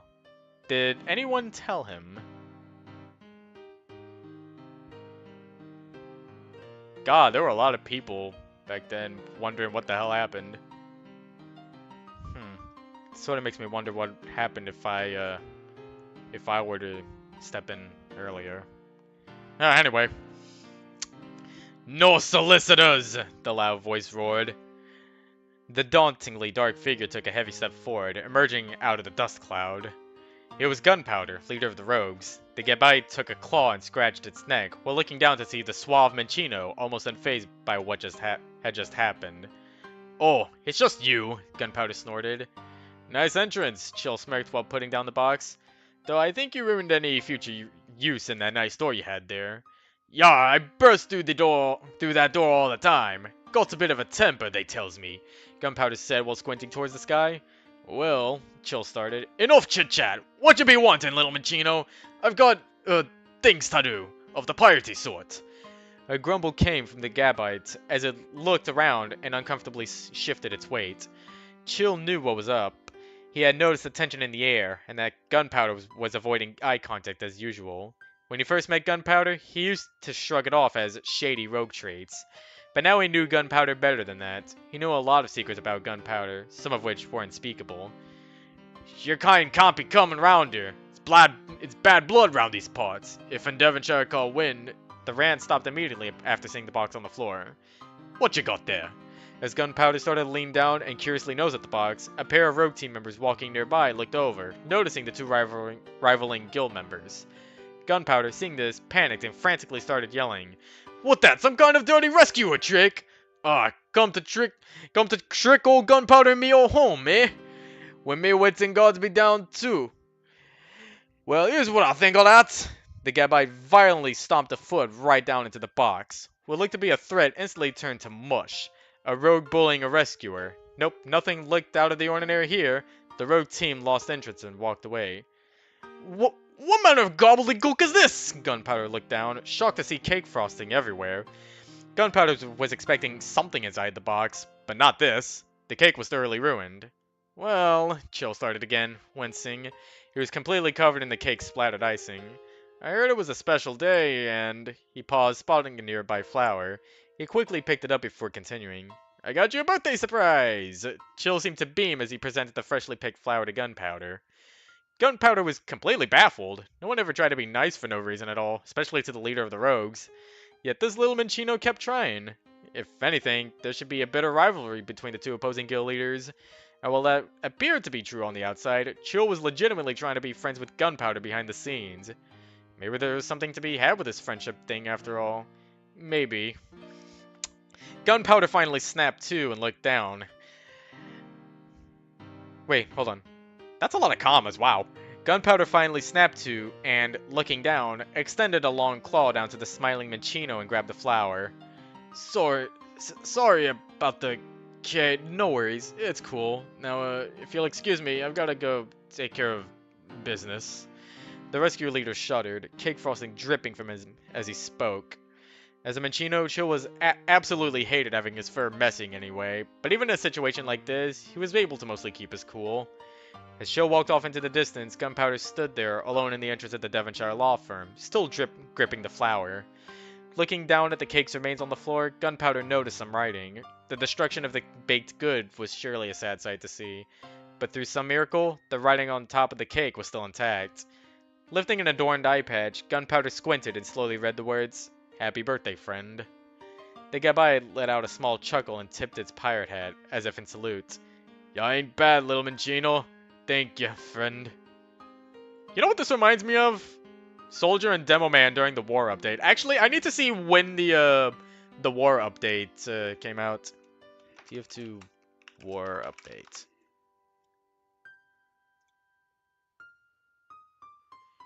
It was on December 17, 2009. Which is actually kind of funny, since when I was making my PMDE TF2 HUD mod, I made Chill the Soldier and Gunpowder the Demo Man for this exact reason. But yeah, they do kind of remind me of Soldier and Demo Man somewhat. Especially Gunpowder reminding me of Demo Man. I kind of want to make a loadout based on Gunpowder at some point. Oh, we still have 2 more stories to go. How long are these? This one looks short, and this one, oh, yep, that is long. I'll probably have to save these for tomorrow, but it's tangent time. Loadout.tf. Oh, wow, I forgot I made that a green screen for something Mugen related. Sorry for the bright green screen thing. Oop, I did not mean to open this. Okay, let me make it this a different colors. I think it was somewhere here that was default. Okay, here we go. Demo man. Let's see. He's already got the eye patch down. So I guess what we need is a pirate hat. Oh, that's unusual effects. Of course, the song that comes up is Take a Break. Okay, that's not what it's called. I mean, this is close to a pirate hat, I guess. It is a kind of a pirate's hat, but the pirate's hat I'm looking for is, let me... Come on. It's something like this. Wonder if I can find something like that in here.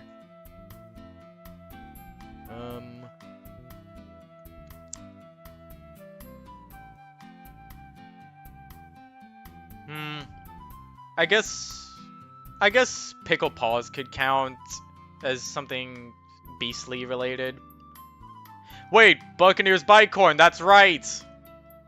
I forgot this cosmetic is... This definitely fits as a gunpowdery sort of accessory. Wonder if there's any more like this because of the feather. And I actually kind of wonder how much this goes for on the marketplace. Man, if I actually could afford a gunpowder loadout, I would. Oh, I would do that in a heartbeat, actually. Oh, yeah. I forgot that they did this recently, and a friend of mine let me know, and it was like, hey, you should do something for this. But I think I wasn't up to do anything art-related at the time, so I was just like, nah, I'll let you do it, though. So I sort of encouraged him to be the artist because he's usually commissioning people for stuff on his Furiosies. He did good on his art. And I think he said it himself, it was his first time doing it. Bolted by Corn? Oh my god, don't make me imagine Robo Gunpowder now. I already did one Robo-Kai variant. I have this now, and I'm thankful that I have this now.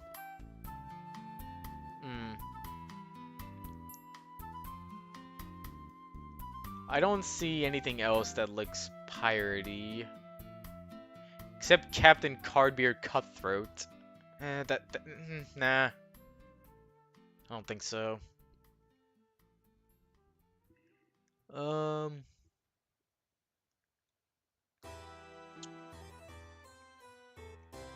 No. There doesn't seem to be anything else. Okay.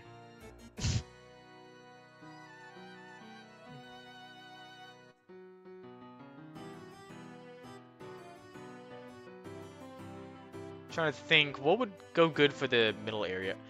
Maybe Mad Lad? No, because there's a tire on it. What's Stun Suit? Oh, okay, that's what that is.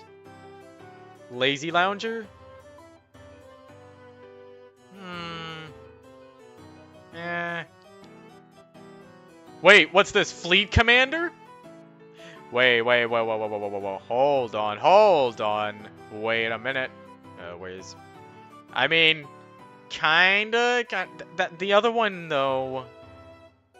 And plus, I don't... This can be painted, right? This definitely can be painted. Going back and forth for a reference.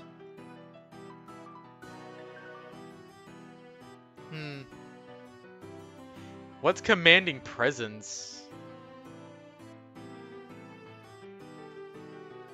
Okay, I need to put this on blue team. Wait, hold on. Where's... Is there stand melee? There should be a standing melee. Stand sword.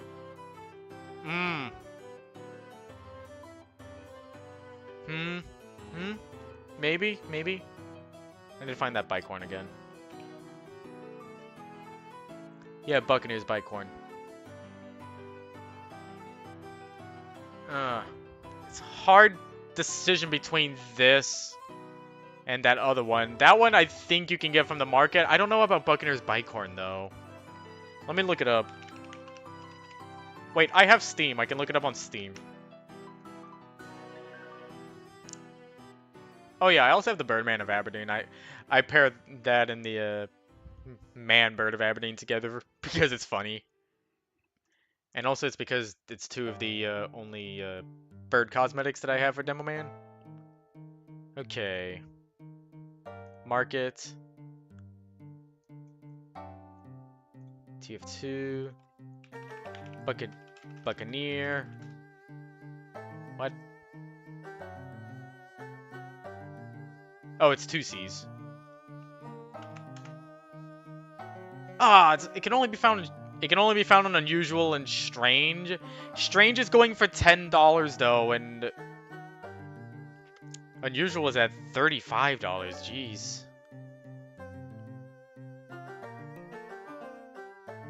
Huh? I didn't know it pairs with a Scottish handshake. Makes sense though. I didn't even know this was part of an item set. Wow, that's news to me. What's the one that I have equipped? It's the other one that was part of a set, I think. I don't know my TF2 items that much. I only know what I have. Fleet Commander. How much does Fleet Commander go? Because if I can get Fleet Commander and a bucket of paint...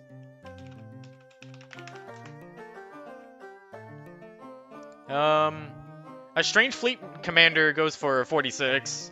And a normal one at 23. I can definitely buy a normal one, but then I'd probably have to sell something in order to get black paint. Damn it. Well, I mean, I already have this, and... How much does Commanding Presence go?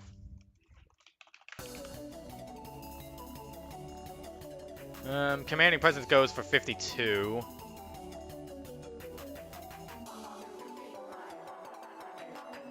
But still, I don't know if this specific one should be the one.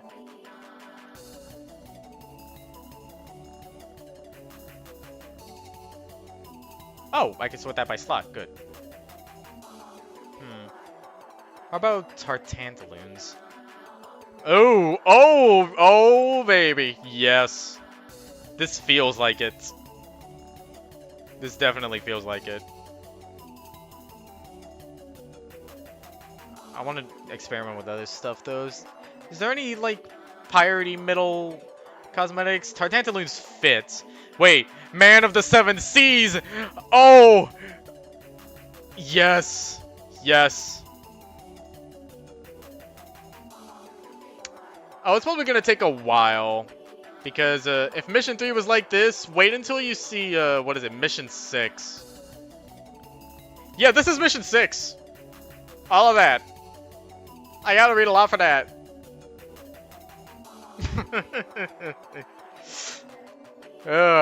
This is gonna be a long week. Or not a long week, it's gonna be a long month.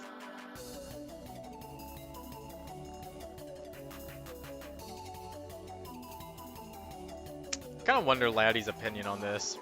Oh yeah, speaking of, I need to get a screenshot of this. Let me open up paint.net.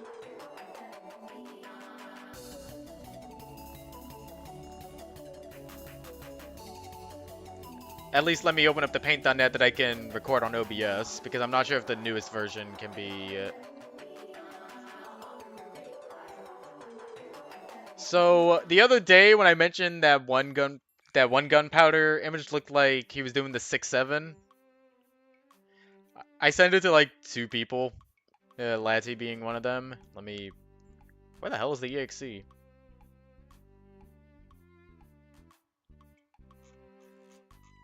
Okay, here it is. There's the EXE, finally. Oh yeah, not only do I have to read all of this, I also have to read the pre-arc, and I also have to read whatever sex stories there are. And, oh, and also the tasks, and also Tau High, and the flashes, and also Fresnel's error. It's somewhere in this area, but I have to read the full thing of that. Oh, and it also says that Mission 4 Epilogue, read the Nuzlocke comic, so I have to read that too. Yep. It's gonna be a lot to deal with.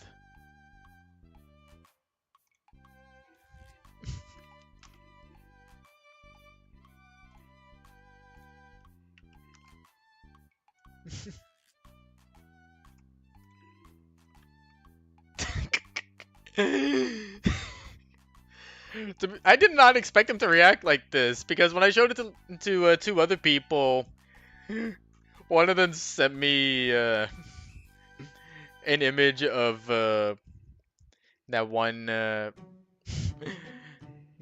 one meme where they're like, "Please die," and the other one said, "That's a vision, all right."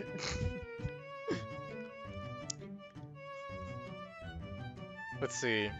Wonder how far I can get into one of these. You know what? I'll probably read through books and then end it, since it's 30 minutes till 11. That I'm going to have to remember to look back at that TF2 stuff sometime so I can get a good idea of what exactly I want. A lone figure crept through the shadows. The caution was largely unwarranted. This was a distant corner of the castle, far from the hustle and bustle of the staff. In fact, the last hallway in the western wing. On the off chance someone were around, this particular hallway was still plenty dark for a hasty retreat. Only a scant few torches dotted the walls, one at each bend or curve along the twisty passageway, their feeble glow barely reaching the cobblestone floor below. The decor would have better suited a forgotten dungeon. On the other hand, the figure knew all too well who owns this castle, and what she did to visitors, let alone trespassers. Best to be careful. Drink break.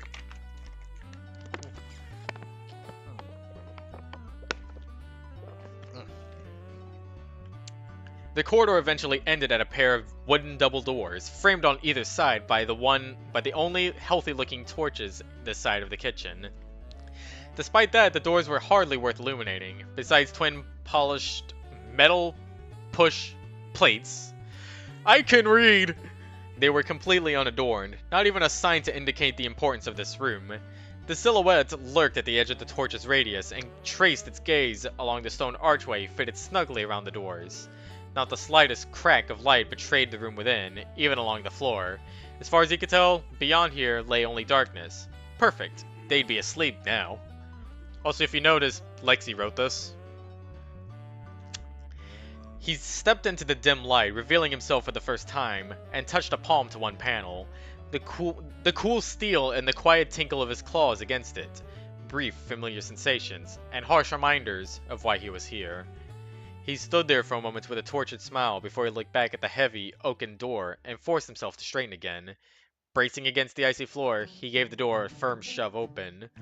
The first thing he noticed was that the door wasn't as heavy as it looked. It swung wide open, banging against something else wooden behind it. The second thing was the searing ambient light pouring from behind the door. The infiltrator screeched and shielded his face with both hands. Someone cleared his throat, as he tried to adjust from the pitch black he'd been expecting to the near daylight now melting his eyeballs. He blinked a few times, stumbling forward into the room. Plush carpet welcomed his cold feet, and the door settled shut behind him with a confident click. Squinting eyes peeked out from behind parted claws, and the world suddenly came back into focus. His arms fell to his sides as he stared. There were a lot of books. Sometimes Pokemon will tell you they have a lot of work to do, or they had a lot of fun on vacation, or they've had a lot of problems with PK. These Pokemon have never been to Merlot's library, so it's understandable that they don't grasp what a lot means. Shelves claim the walls much the same way ivy overtakes an abandoned house. If not for the few gaps where side doors had barely enough room to open, you might argue that the shelves were better at it. Even in the impressive expanse of the library, they managed to cover every inch of available space in a wild pattern. Adjacent shelves were often different heights, different widths, made from wood of different thicknesses or painted different colors. Small notes and complicated symbols were pinned to the front edges of a great many shelves, carefully positioned so as to not obscure any spines, and makeshift dividers jutted out in seemingly needless places. And while there were few traditional rolling ladders, the architect had some ideas of his own. Multiple styles of rope ladder hung down from high above. 3 rope and pulley systems were installed against the front wall alone, and off in the distance, a spiral staircase to nowhere lurked near one wall. You see why I compare this to the Scarlet Devil mansion now? That mansion is massive, and so is this castle. Crammed within this wooden grid were the books. Oh, the books. As the shelves covered every inch of the walls, the books covered every inch of the shelves. Books of about the same height were kept together, just so the next shelf up could sit right atop them without wasting space. Where this wasn't possible, scrolls filled the gaps above the shorter volumes. Yeah, exactly! It's Petruli's library! The interior of the room was lined with long rows of freestanding shelves as well, but since they couldn't be too tall without toppling, their tops were piled high with the more awkwardly shaped items, globes and jars, and open boxes of papers stacked in perilous arrangements. Yet the library could hardly be called messy. Every last book stood neatly at the edge of its cliff, and not a one lay sideways on top of others or slumped in a too wide space. None lay strewn on the floors, and even the tall pines of the cramped collection of tables near the front were squared neatly. As long as you didn't look too closely, the patterns of colors and titles of rows and dividers made for a colorful, organic design all the way to the ceiling. Koakuma definitely did her job well. The ceiling. The newcomer was staring at it. It wasn't really all that distinctive. Just above the very tops of the highest shelves was a layer of soft pale blue with wisps of white cotton floating through it. Right in the center, a bright yellow orb cast warm light down on the whole room. This was admittingly a little disconcerting to see indoors in the middle of the night. Someone cleared his throat again.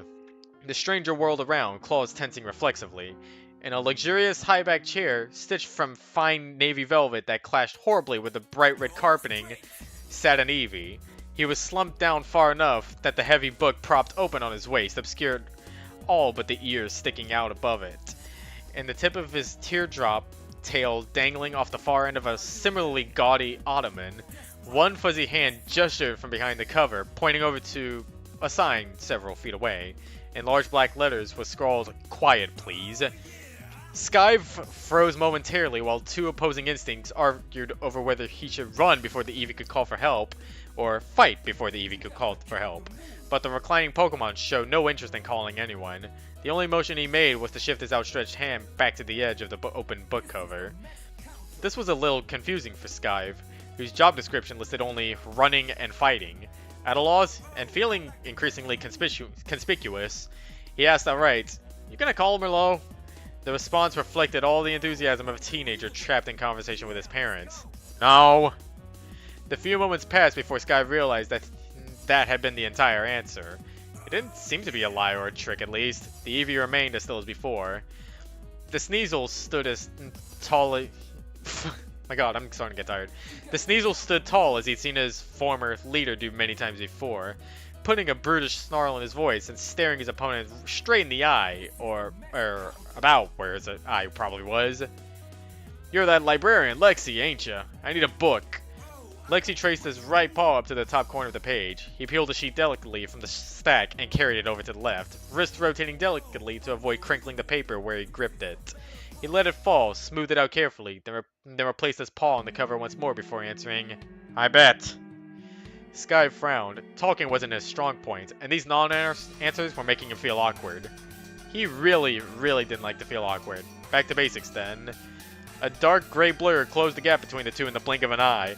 Two claws tore deep into the velvet between the exposed brown ears, and two more materialized at the librarian's neck, razor edges liberating a few strands of fur.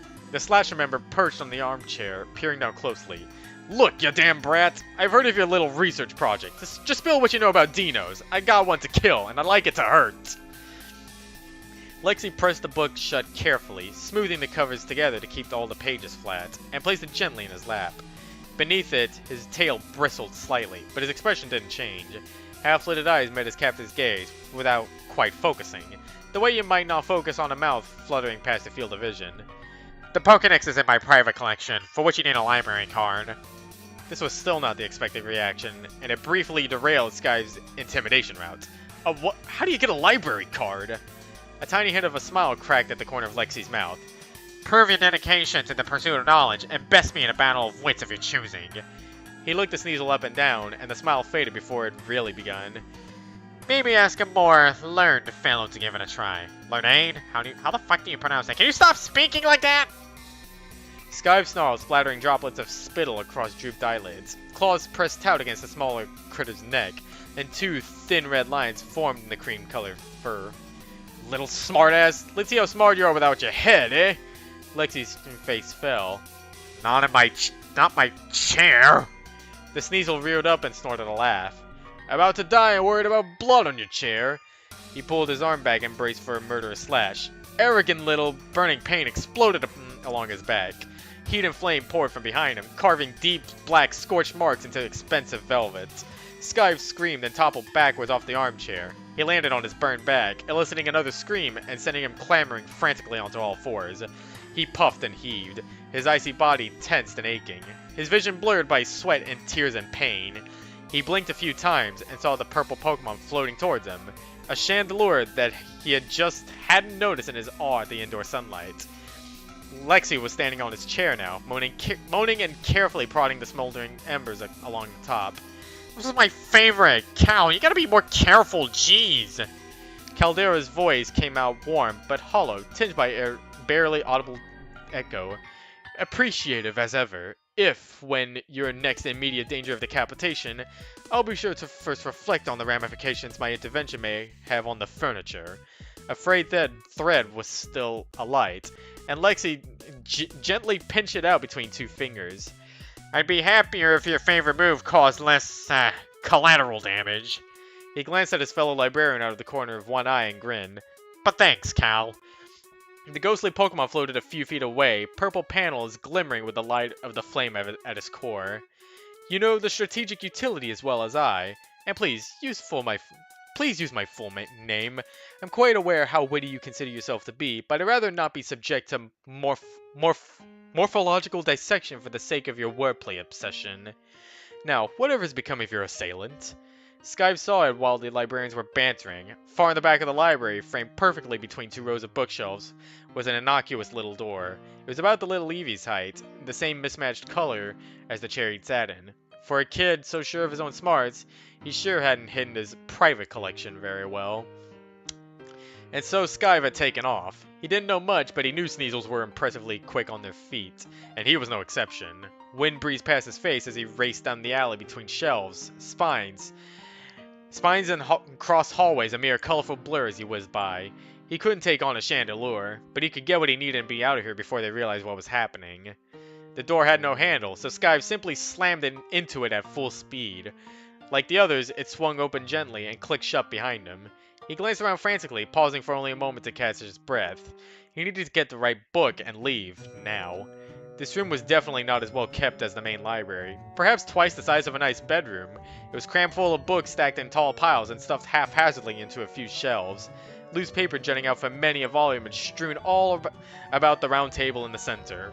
A wide variety of artifacts leaned in several layers against the left wall. Stone tablets, coils of vine, boxes overflowing with bland-looking rocks, glass jars of glittering powder. That's the end of the sentence, okay? 4 torches in the corner served as the light source, all of them small but burning with bright purple flames, bathing the various white sources in an eerie glow, kind of like how I light up a room in Minecraft.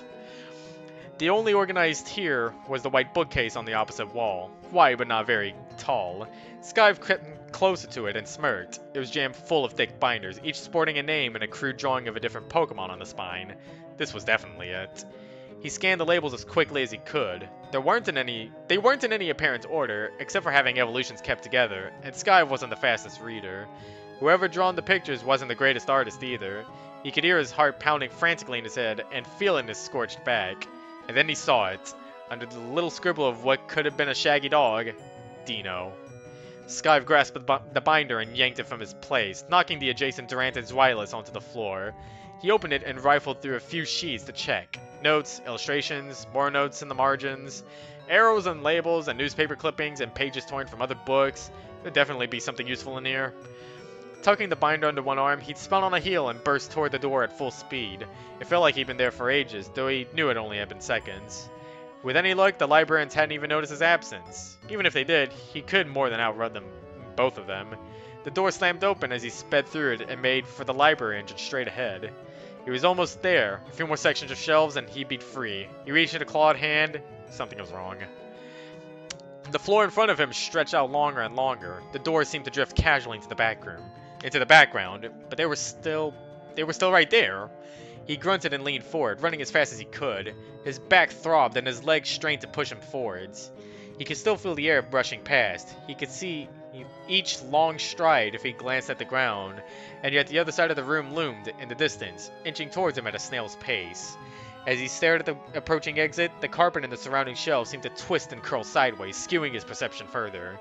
Still, he ran, his calves cramping, his lungs straining for air. The doors were moving slowly, but they were still coming closer and closer, and he was there, and Lexi appeared from the periphery, positioning himself squarely in front of the wooden doors.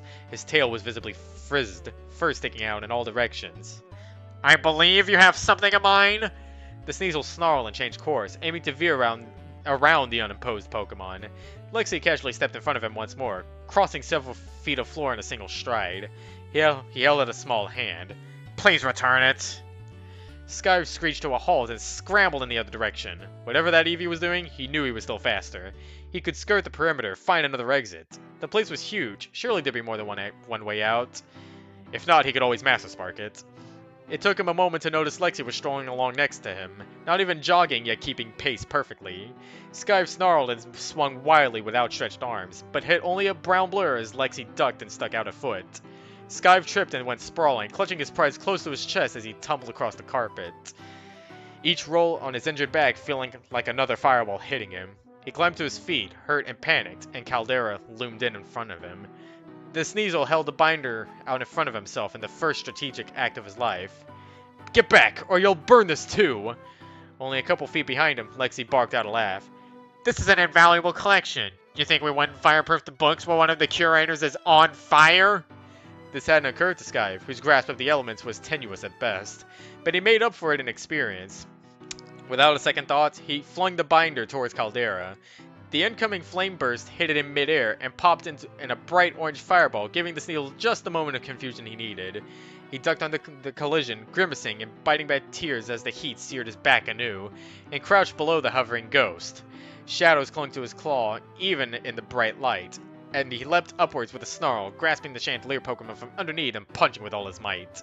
The dark, shrouded fist shattered one of the panes of glass, plowing the full force of a feint attack directly into Caldera's flame.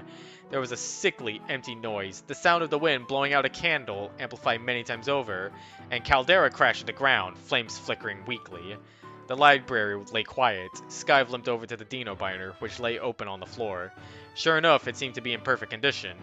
He looked towards the doors and saw nothing. Lexi had disappeared. A grin spread across the victor's face. Another big talker had proved to be a coward. He jogged for the doors and strolled out of the library with his stolen binder. It was a few twists back along the corridor that he noticed.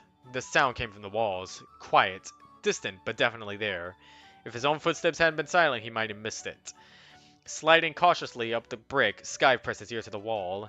Clink, clink, clink. What was that? Tinkling metal? Clink, clank. The floor trembled, then shook, then roared. The lone Sneasel dove for the ground and covered his head, bracing for the ceiling to come down as the world shook ever more violently. And quite abruptly, it stopped. Everything was still, not the slightest sound. Skyve looked up, looked around, and saw nothing. He stood cautiously, waited another moment, and still saw nothing. He was about to continue down the hallway when he heard it, in the perfect darkness, just in front of him. I didn't call Merlot, because I don't need her. He snarled and swiped at the darkness. The Eevee kid? Another round? If I can take out your friend, I could sure get rid of you as easily. A tiny spot of orange flame appeared, floating in midair. Little more than an ember at first, it grew in intensity, revealing the Eevee standing before him.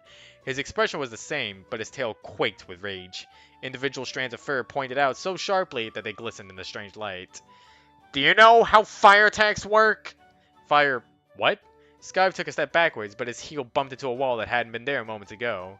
He was tired, burned, and suddenly markedly less confident. Lexi matched with a step forwards. Above his open palm rested a sphere of flame, a miniature sun that swirled and convulsed and was looking forward to becoming a supernova.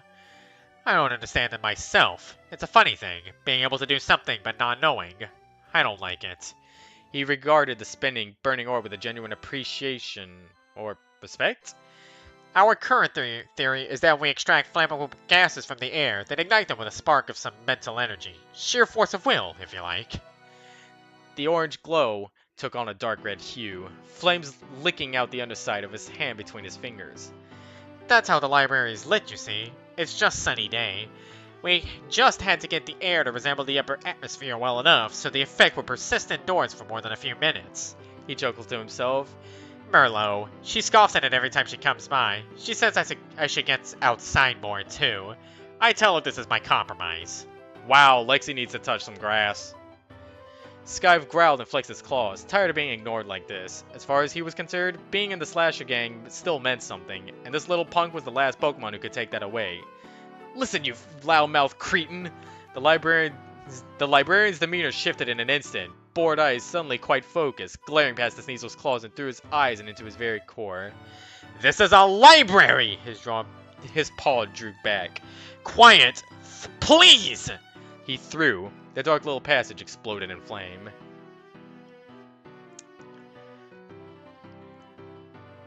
I warned you! This was inevitable! Your hokey library card system may sate your appetite for... Wait. What the fuck? Wait, oh, that's Caldera! I warned you, this was inevitable. Your hokey library card system may sate your appetite for antagonizing the locals, but it's no substitute for legitimate security. Lexi grumbled and picked at the raw-soaked bandage wrapped around his right hand, burned after his amateur pyrotechnics display. Hey, first of all, it's not my library card system. It's been in place for ages. Caldera's ancillary flames flickered in annoyance, singeing the edge of the tape holding his broken pane together. Oh, yes, you're merely continuing on a fine tradition of arbitrary hoop jumping started by some forward steward. I'm well aware. Please enlighten me. Precisely how many of your predecessors' cards remain in circulation? I seem to recall the total comes to 0. The Eevee tilted his head to stare at the artificial sky overhead, contemplating for a moment. There's no one. I tracked down all the others. Him? Remarkably unlikely. No one has seen him for ages, and it's perfectly reasonable to induce that the card is locked. Don't conflate romanticism with evidence. Lexi smirked the ceiling. There's no evidence it's gone either. He sat up abruptly. But you're right. I need to lock my door. Something clever, of course, but it can't be vulnerable to theft or spying. On the armrest next to him lay a thin rectangle of heavy parchment, cut with delicate precision, woven with a scant few threads of various colors and signed with a worn paw print. He picked up the ancient library card and faced his thumb pad absent-mindedly across its surface. They used the cards for this in the old days, back when they really meant something. It wouldn't be the same, but I'd still like to bring that back. The floating ghost went silent for a moment, and his flame swirled in a beautiful dance between red and blue and violet, a sign that he was thinking carefully. I believe I have a suggestion. Sunlight, real, actual sunlight, trickled down through the canopy. It struck a closed, dark, gray eye, whose owner groaned and swatted at it. Skive blinked and sat up, very carefully. His back seemed okay. The rest of him also seemed okay. He looked down and patted himself all over just to be sure. Everything was attached and functional, though he couldn't shake the feeling that something was missing. This was an unfamiliar area, but still creeping forest, at least as far as he could tell. A stream meandered by a short distance away. A small grassy outcropping rose up behind him, and ended in a smooth rock wall. But unlike most who came by here, he missed the thin outline of an archway etched into the stone. The Sneasel braced against the ground to push himself up, but his claws rustled a sheet of paper. Next to him lay a handful of raspberries piled on top of a note. In recognition of your donation to the Pokédex project, please accept this small token of our appreciation. If you have any further literary needs, don't hesitate to visit us again. Kind regards, Lexi's Library. The note was penned in beautiful, ornate cursive, written in deep indigo ink, except where Merlot had been crossed out several times and Lexi had been scribbled in underneath it.